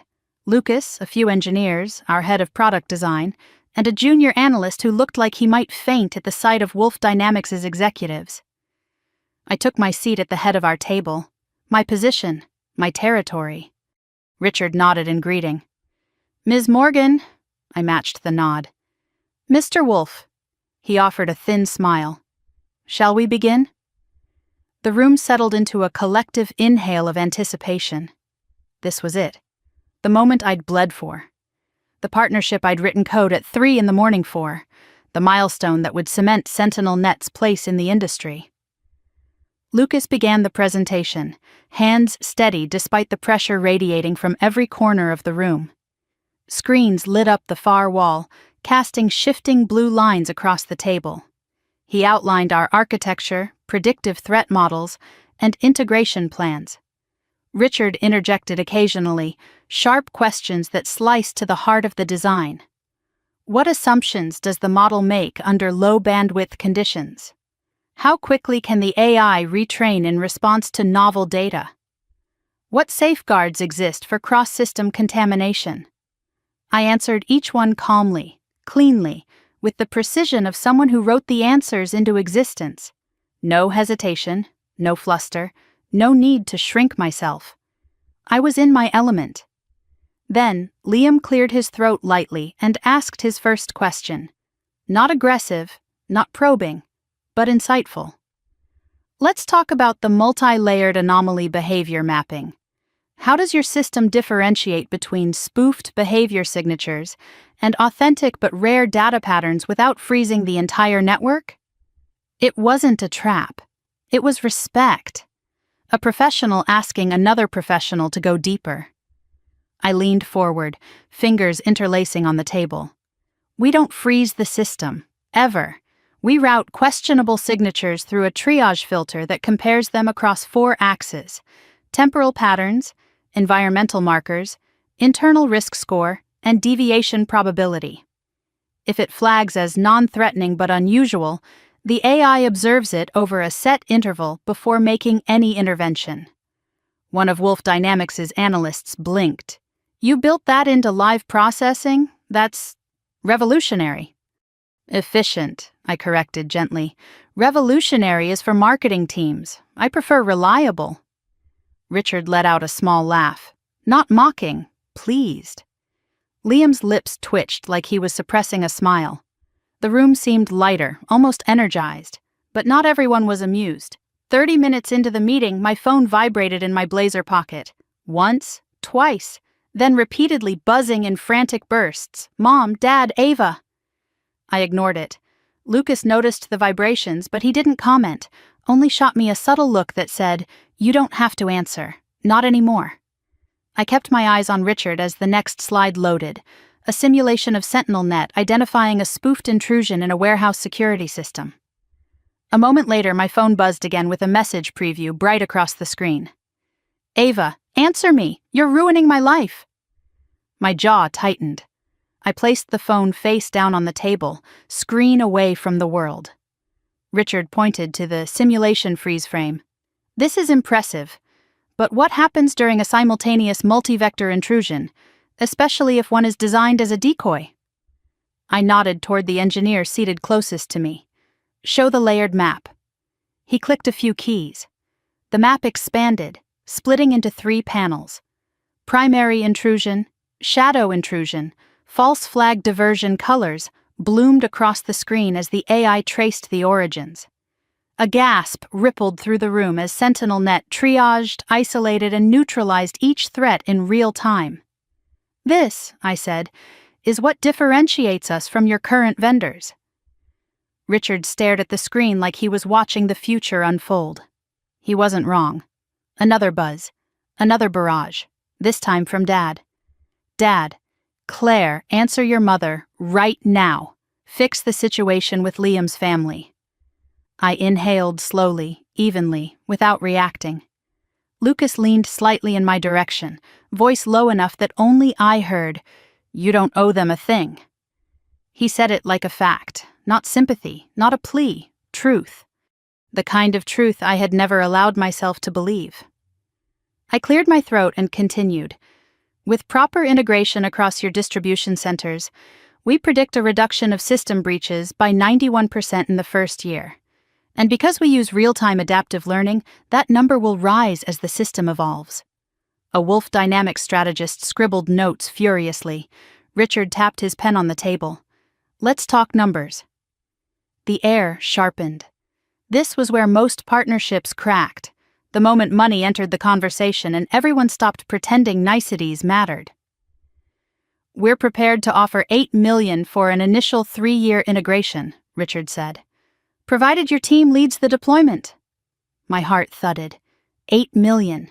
It was the validation I'd built the company for, fought for, sacrificed pieces of myself for. But the cost they wanted, my team-leading deployment, meant months of intense coordination, sleepless cycles, travel, and stress. Before I could respond, Liam spoke up gently. "We can negotiate flexibility for Claire's schedule, especially given the workload she already carries." Richard raised an eyebrow. "Since when are we concerned about a founder's schedule?" Liam didn't look away. "Since this one is irreplaceable." My chest tightened unexpectedly. I attempted to redirect back to professionalism. "The figure is fair. The deployment is possible, but I won't agree to anything until my entire team is protected."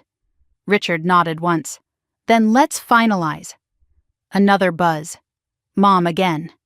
"Mom. Claire, you have embarrassed us. Liam's parents are calling. Fix it now! Fix it now!"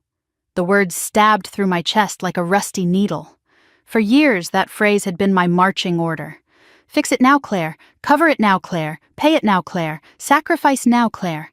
But something inside me cracked open, cleaner than before, sharper, definitive. I tapped the screen. Blocked, then Dad. Blocked, then Ava. Blocked. The silence that followed wasn't empty. It was liberating. I placed the phone back on the table.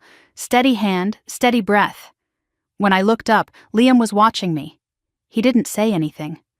But the understanding in his eyes felt like a warm hand placed on my spine. Richard straightened. "We'll send over the final contract for your legal review. And Claire?" "Yes?" "Your leadership today made something very clear." I waited. "You don't just build technology." His tone deepened, almost reverent. "You build trust." A warmth bloomed in my throat, unexpected and overwhelming. "Thank you." He pushed his chair back. "This partnership is going to change the industry." "It is," I said softly. He held my gaze for a long moment. Then he nodded. "Congratulations, Ms. Morgan." As the Wolf Dynamics team filed out, Liam lingered by the door. He waited until everyone else had stepped away before returning to me. He leaned close enough for only me to hear. "You were incredible." I exhaled shakily. "Thank you." "And Claire?" His voice softened. "You didn't deserve any of what happened last night. Not 1 second of it." I swallowed. "It's over now." "No," he said, and his expression cracked open, something fierce and protective beneath it. "It's not over. It's the beginning."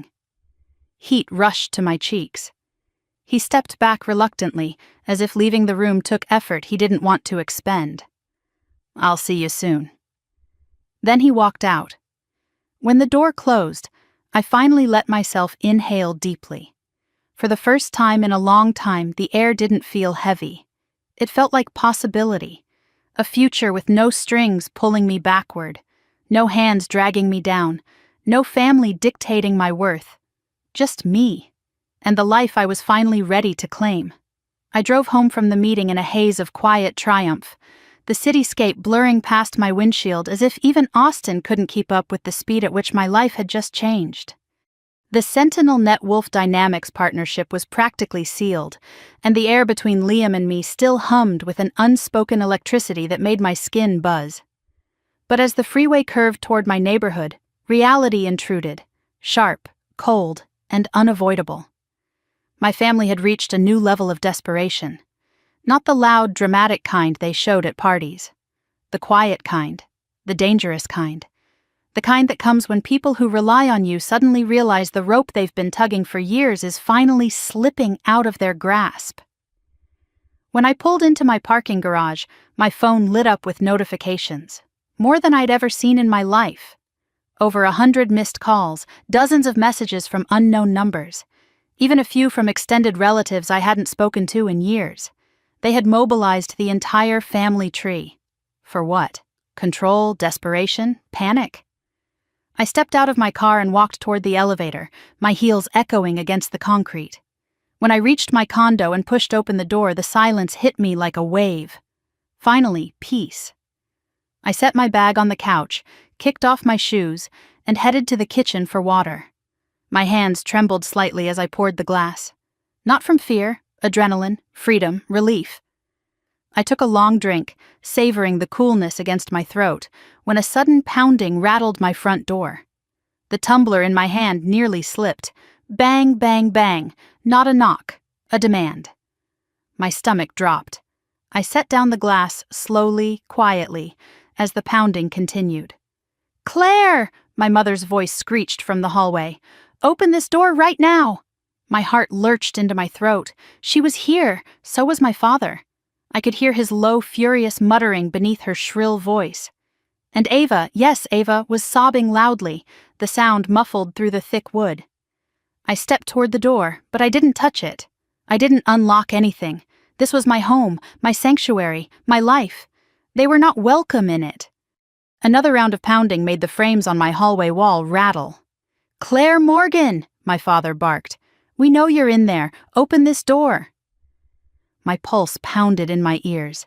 This wasn't a visit, it was an ambush. "Claire!" Ava cried, voice cracked and raw. "Please, I just need to talk to you." A part of me, the old part, conditioned and obedient, trembled. The part that once ran when they called. The part that once emptied her savings at their request. The part that once believed love meant surrender. But that part wasn't in charge anymore. I took a breath, steady and controlled, and reached for my phone instead of the door.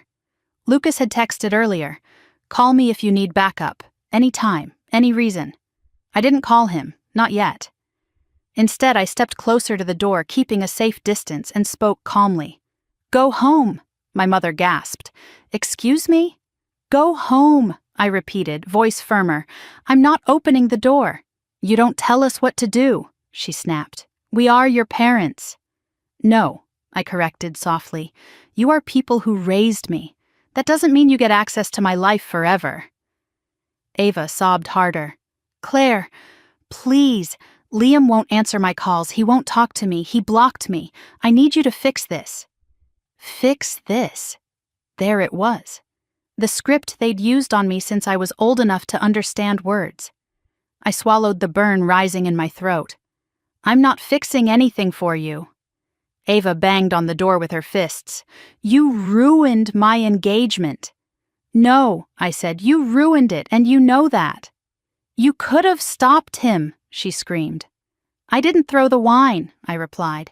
"I didn't lie about who I was. I didn't degrade anyone." "That's not the point," she sobbed. "You're my sister. You're supposed to help me." I leaned my forehead gently against the door, not in weakness, but in resolve. "I helped you for years," I whispered, "and you never saw it." A heavy silence fell. For a second I thought they might actually leave. But then my father's voice, low and venomous, cut through the quiet. "You think you're better than us now, don't you?" I didn't respond.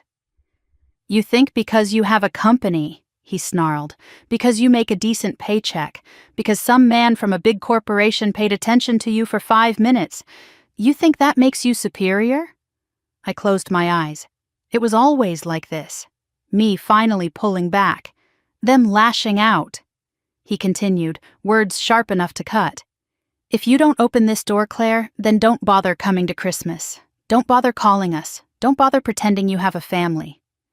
My hands curled into fists at my sides. Not in anger, but in grief. Final grief.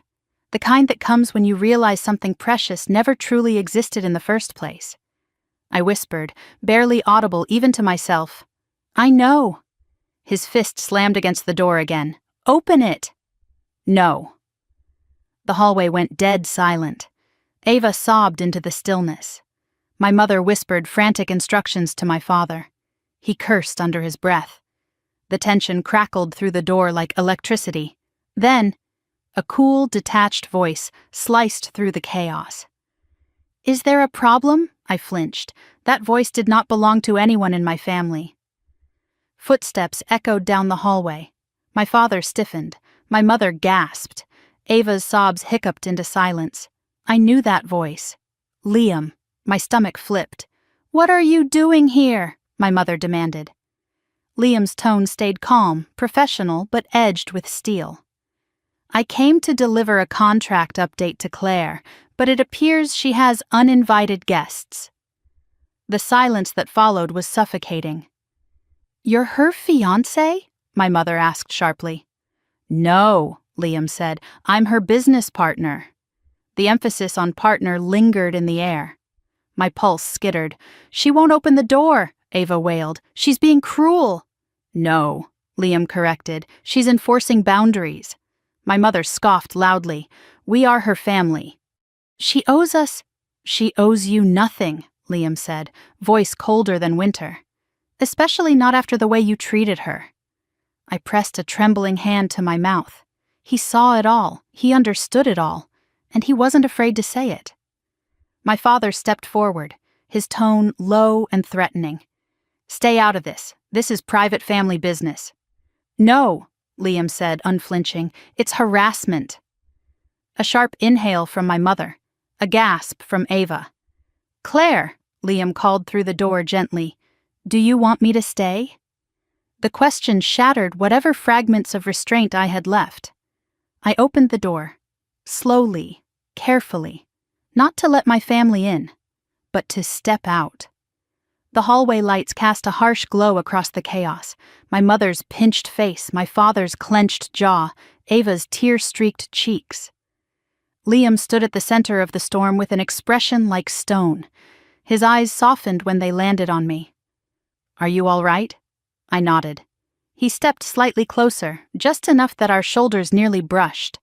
A silent shield. My father's face reddened. "You think you can stand between us and our daughter?" Liam raised an eyebrow. "She's a grown woman, not your property," my mother sputtered. "She owes us respect." "No," I said quietly, stepping forward.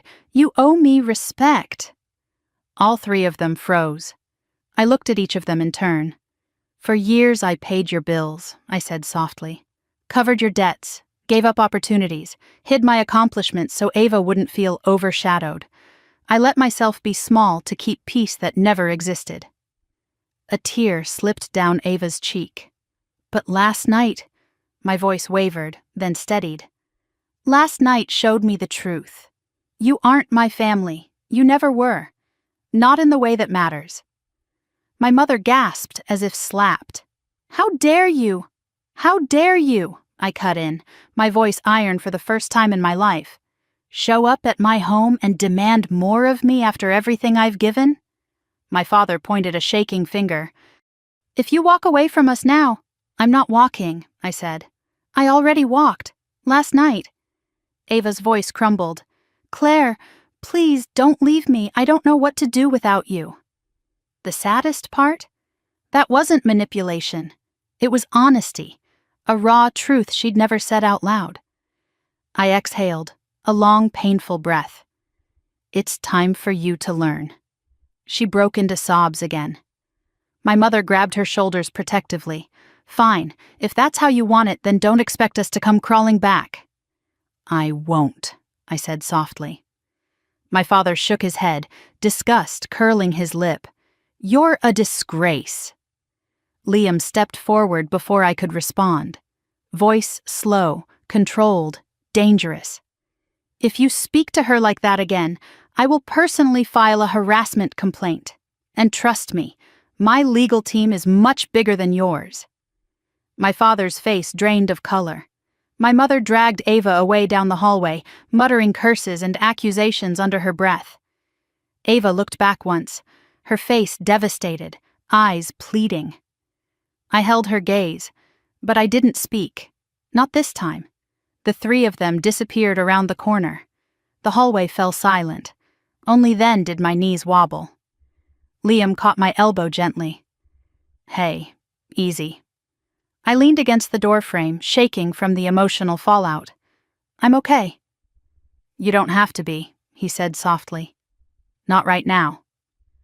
For a long moment I just breathed, slow, shaky breaths that tasted like grief and relief tangled together. Finally I looked up at him. "Why did you come?" He offered a gentle, lopsided smile. "Because you needed someone to show up for you." The words cracked something inside me, something old, something wounded, something that had been waiting years to hear that. Before I could respond, Liam's expression shifted from concern to something warmer, something that made my heartbeat slip. "Claire," he said softly, "you don't have to face any of this alone anymore." The air thickened between us.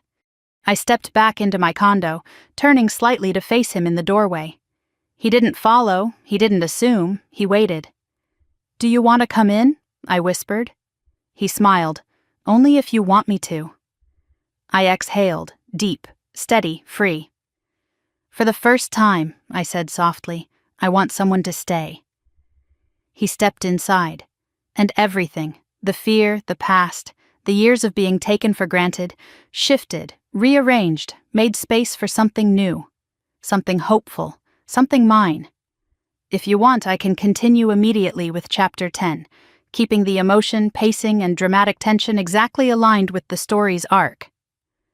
Liam stepped inside my condo with a quiet, careful kind of presence, as if he knew instinctively that any sudden movement might shatter the fragile emotional equilibrium I was clinging to. I closed the door behind him, the soft click echoing through the room like a final boundary sealing itself into place. For the first time in my life, the barrier wasn't meant to keep me inside, it was to keep them out. He didn't speak right away. He stood still for a moment, taking in the space. My condo wasn't lavish, but it was mine. Warm light spilling across clean countertops, soft throws draped over the couch, a few abandoned coffee mugs near my laptop set up on the dining table. It looked like a life in progress. A life I built myself. A life no one else touched. Liam's expression softened. "This place suits you." I exhaled slowly. "It's the first one I've ever chosen for myself." He nodded, as if that admission made more sense of me than any resume ever could. I walked barefoot across the hardwood, feeling oddly exposed in a way that had nothing to do with vulnerability and everything to do with honesty. "Sit," I said gently, gesturing to the couch. He did, and for a moment we just existed in silence, the kind that wasn't heavy or awkward but safe. A silence that allowed my nervous system to recalibrate after the storm outside my door. Then he spoke softly. "Can I ask you something?" I sat across from him, legs folded under me. "Yeah." "What exactly tipped it over?" "Last night, today, the boundaries, the block." His gaze held steady. "I don't want to assume." I thought about that for a moment, about the years of slow erosion, the drip, drip, drip of demands, the constant minimizing, the guilt, the manipulation, the invisibility. And then I thought of one moment, one perfect snapshot. "Ava's face," I whispered. He frowned slightly. "When she threw the wine?" "No," I said. "After." He waited. "The moment before you yelled at her," I explained, voice growing steadier. "The second before the world shifted. That split-second look she gave me, it wasn't anger, it was—" I swallowed. "Victory." Liam's jaw tightened.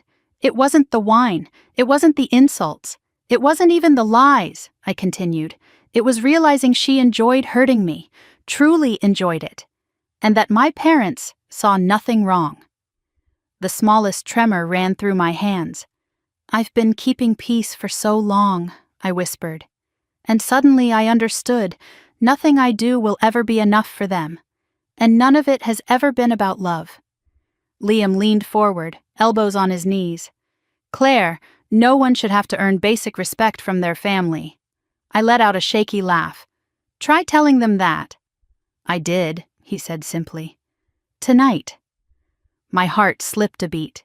His eyes locked onto mine, unwavering. "You deserve people who protect you. People who celebrate your success.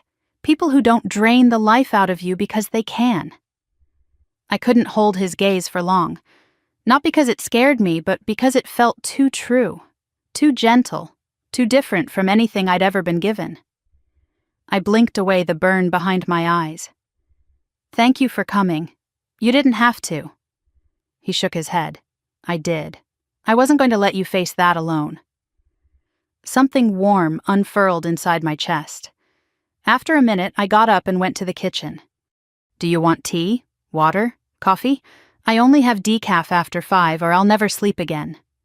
He followed me, leaning against the counter with that quiet watchfulness he seemed to carry naturally. Tea is good, he said. I filled the kettle, my movements automatic. For so long my hands had moved with the tension of being needed too much. Tonight, they moved with the calm of being seen. As the water heated, Liam glanced at the stack of documents on my dining table. Flowcharts, integration plans, technical drafts. You worked all night, he said gently. We both did, I replied. SentinelNet doesn't run itself. Maybe you should let it, just for one night, I smirked. And risk a system meltdown? No thanks. He didn't laugh. Instead, he stepped closer, not enough to touch me, but close enough that the air shifted. Claire, he said quietly, I know you're strong. I know you're resilient. You've built something extraordinary with your bare hands, but strength doesn't mean you have to carry everything alone. I tightened my grip on the tea mug. That's the thing, I said. I wasn't strong for myself. I was strong for them, and it never mattered. It matters now, he murmured. It matters to me. My breath caught. The kettle whistled, sharp and sudden, breaking the moment. I poured 2 cups, handed him one, and we sat back on the couch, this time closer, side by side, knees almost touching. For a while we just sipped in silence. My condo windows framed the city lights like constellations drifting across glass. The hum of distant traffic sounded almost like ocean waves, soft, rhythmic, grounding. I set my mug down. Can I tell you something? Anything. I didn't block them because I was angry, I said. I blocked them because I felt nothing, absolutely nothing. He nodded slowly, understanding without judgment. That's not apathy, he said. That's healing. A soft laugh escaped me. Funny, it feels more like I'm shedding skin. Maybe you are. We sat back, the air between us shifting again, warmer, heavier, charged. Claire, he said softly, I want you to know something before we move forward, with work or anything else. My pulse tightened. You don't owe me anything, he said. Not kindness, not trust, not answers. I don't want anything from you except what you want to give. My chest expanded painfully. Because no one had ever said that to me. Not my parents, not Ava, not anyone. I leaned back, eyes stinging despite myself. You're going to make this very difficult. He blinked. Difficult? To keep boundaries, I whispered. The corner of his mouth lifted. Then let's make new ones, healthier ones you actually choose. My lips parted, but no words came. My heart answered before my mind did. We sat there, the slow-building electricity pooling between us like a magnetic field. I didn't know how long we stayed like that. Minutes, hours, it didn't matter. Time felt irrelevant. Eventually, Liam stood, his empty mug in hand. I should let you rest, he said softly. You've been carrying enough weight to crush most people. I stood too. You don't have to go yet. He searched my expression carefully, respectfully. If I stay, Claire, I don't want you to feel obligated to host me or talk or be strong. I'll just be here, quiet, present. The air softened like warm silk. I want that, I said. He set his mug on the counter and sat back down on the couch. I joined him, tucking my legs under a blanket. He didn't inch closer this time. He didn't test any lines. He simply stayed. And that, strangely, meant more than any romantic gesture could have. At some point, exhaustion overtook me. My head drifted sideways, landing gently against his shoulder. I startled slightly. Sorry. Don't be, he said, his voice a warm rumble. It's okay. I let my head rest there fully. His breath slowed. My heartbeat steadied. And for the first time in years I fell asleep with my defenses down. My home quiet, and someone beside me who wasn't taking from me but giving something silently in return. Space. Safety. Presence. When I woke later, maybe an hour, maybe 2, Liam was still there, still steady, still silent, gently supporting my weight like he'd been built for it. I blinked sleep from my eyes. "You stayed." He tilted his head to look at me.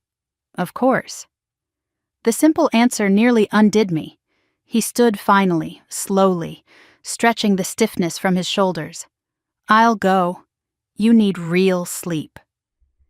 "Liam," I said softly, rising to walk him toward the door.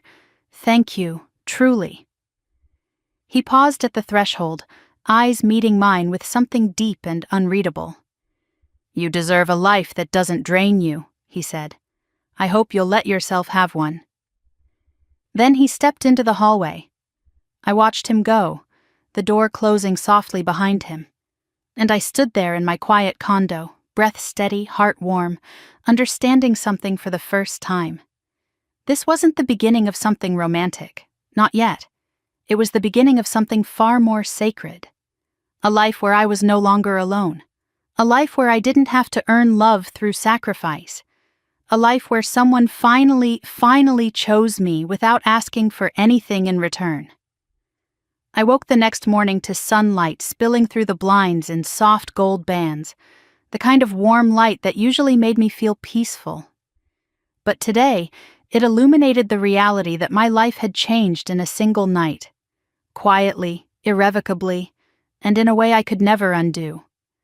For the first time in years, my phone wasn't buzzing with demands, accusations, guilt trips, or financial emergencies. The silence was disorienting. It was a silence I had always thought would feel like abandonment. Instead, it felt like oxygen. I stretched slowly, feeling every muscle that had knotted itself during years of tension. Then I padded into the kitchen barefoot, touching the countertop lightly, grounding myself in the physical space of a life that finally belonged to me. A notification blinked on my laptop. Calendar reminder, Wolf Dynamics, legal signing, 12:00 p.m. A thrill shot through my chest. Today wasn't just another business meeting. Today was the day SentinelNet stepped into a future I had built from scratch. Today my company would become a major player, not a scrappy startup clawing its way through endless investor skepticism. Today I would finally breathe easier, knowing I no longer needed to subsidize my family's chaos. I made breakfast, something simple and grounding, and ate while staring out the window at the city skyline. My condo overlooked the river, sunlight shimmering on the surface like a promise. Everything felt possible. And for once, no one was taking from me. At 9, the quiet was broken by a gentle knock on my door. My heart stuttered. But when I opened it, Liam stood there, not frantic, not overbearing, but casual in a pressed shirt and slacks, holding 2 coffees. "For the CEO," he said with a small smile, handing me 1 cup. "Extra caramel, 2 pumps hazelnut, right?" I blinked. "You remembered?" "I pay attention," he said simply, stepping inside. He didn't look around like a guest or sit stiffly like a stranger. He moved through the condo with a kind of easy familiarity that felt natural, as if he belonged here far more than the chaos that had filled these rooms for years. "You slept okay?" he asked.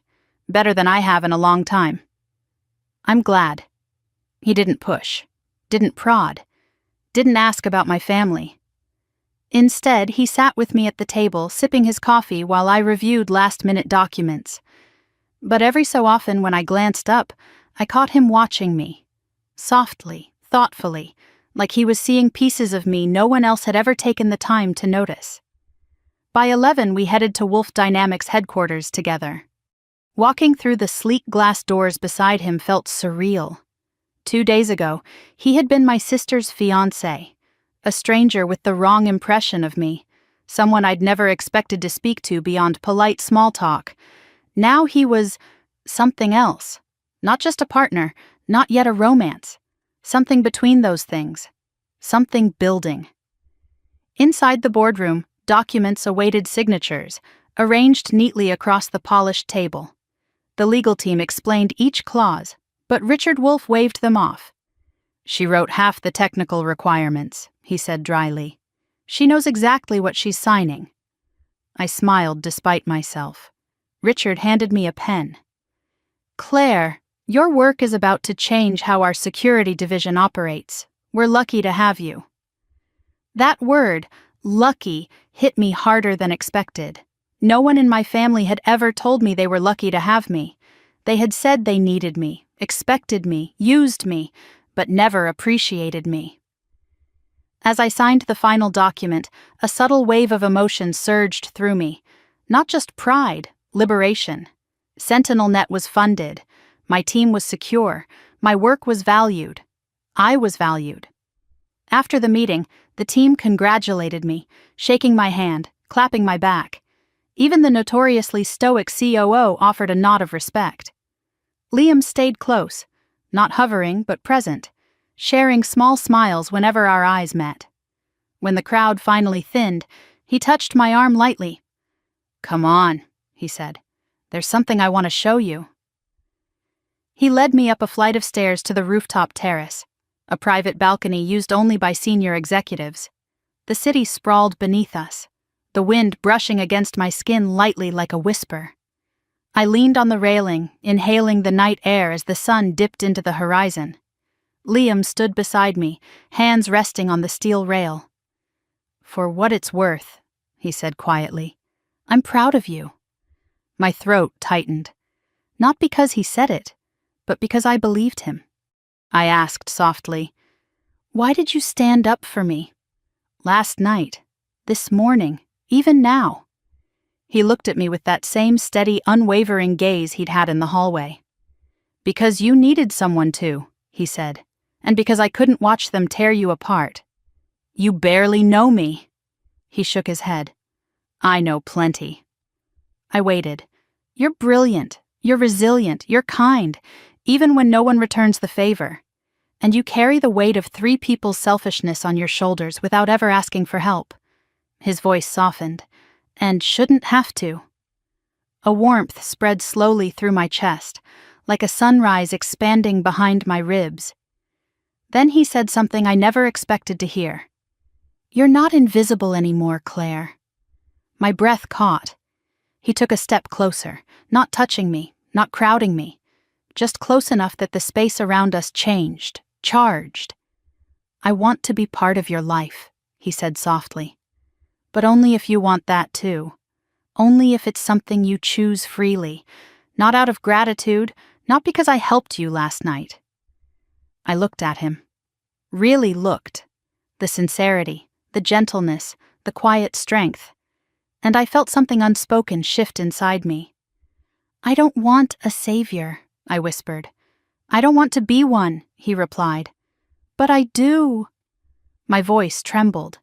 "I do want someone who stays." He inhaled sharply, and for a moment the entire world felt like it was holding its breath. But I wasn't ready yet, not for labels, not for promises. So I stepped back a half-inch, letting the cool breeze settle between us. He didn't push, he didn't chase, he respected the space. Later that evening he drove me home. He walked me to my door but didn't try to come inside. Instead he paused, hands in his pockets. "I'll check on you tomorrow," he said. "You don't have to." "I know," he said gently, "but I want to." As he turned to leave, I called softly, "Liam?" He looked back. "Thank you." The smile he gave me was small but warm enough to melt something frozen inside me. When I finally stepped into my condo, I sank onto the couch, letting the quiet settle around me like a soft blanket.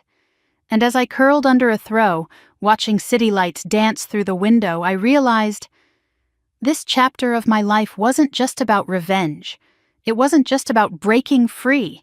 It was about rediscovery, about rebuilding, about healing. And the woman I was becoming? She was someone I was finally proud of. The auditorium lights dimmed as people took their seats, their quiet murmurs blending into a low hum that vibrated through the polished floor. I stood backstage, the weight of my new life pressing gently but firmly against my ribs.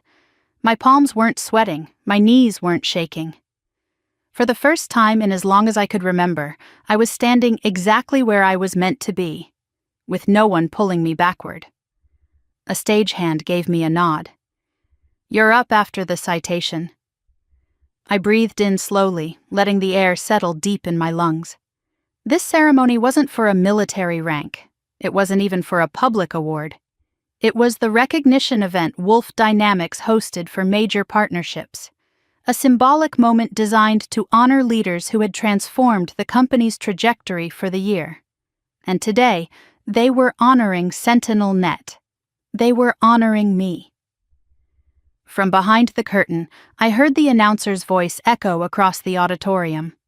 Today, we recognize a partnership built on innovation, integrity, and unparalleled technical excellence. Please welcome Claire Dawson, CEO and founder of SentinelNet. A wave of applause rolled through the room like a tide. I stepped out into the lights. For a moment, the brightness washed everything else out. Then faces sharpened from the haze. Engineers, executives, department heads, and support staff. Dozens of them, all of them standing for me. In the very front row, I saw them. My team, cheering wildly, clapping until their hands turned red. Richard Wolff, grinning like a proud uncle. And beside him, arms folded, posture relaxed, but eyes glowing with pride. Liam.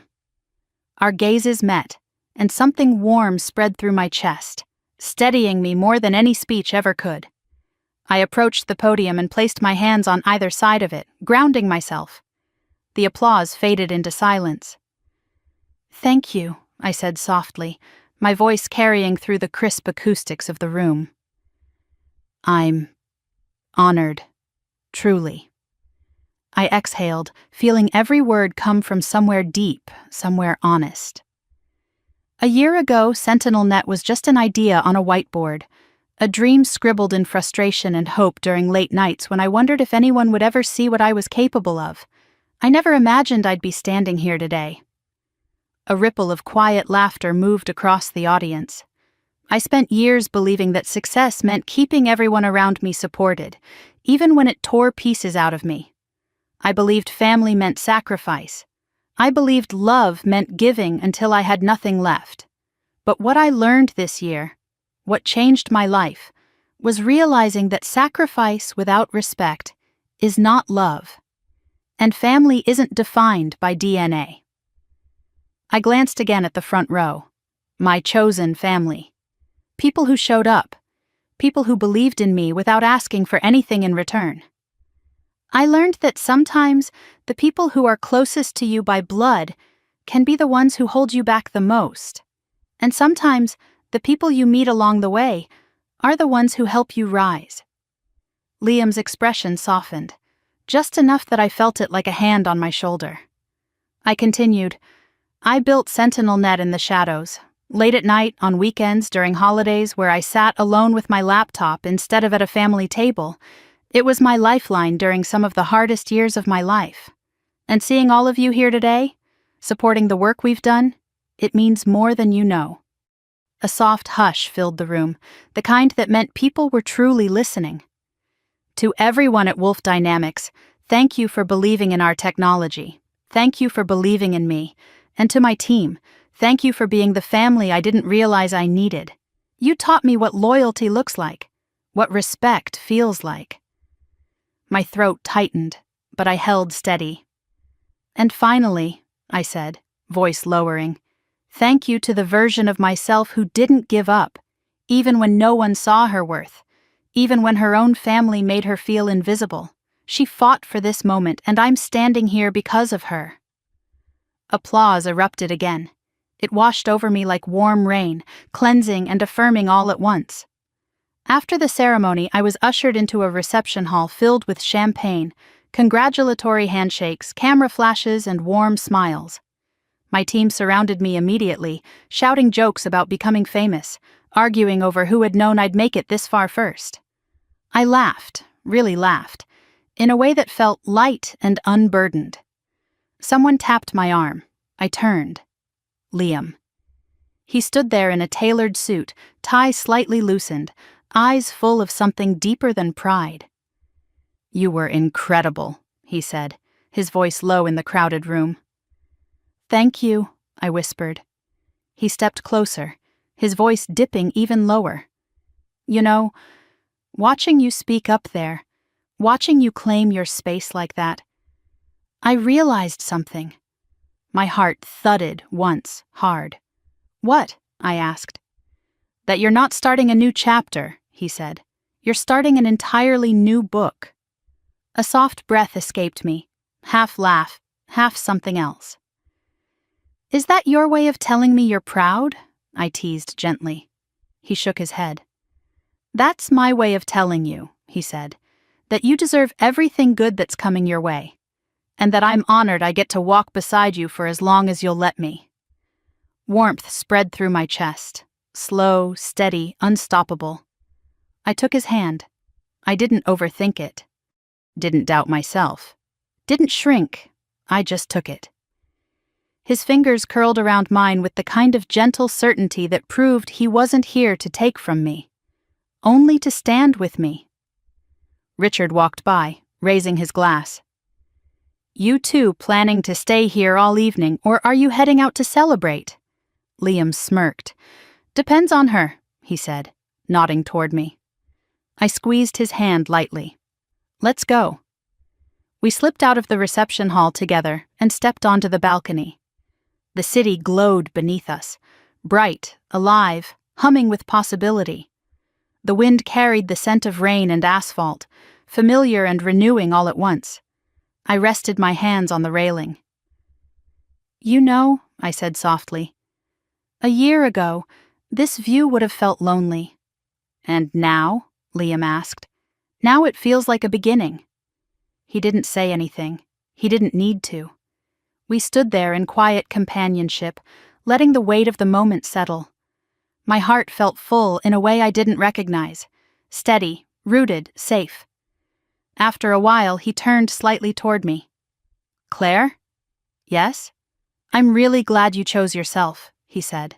Me too, I whispered. And for the first time in years, I truly meant it. Hours later, alone again in my condo, I set my purse on the counter, kicked off my heels, and walked to the window.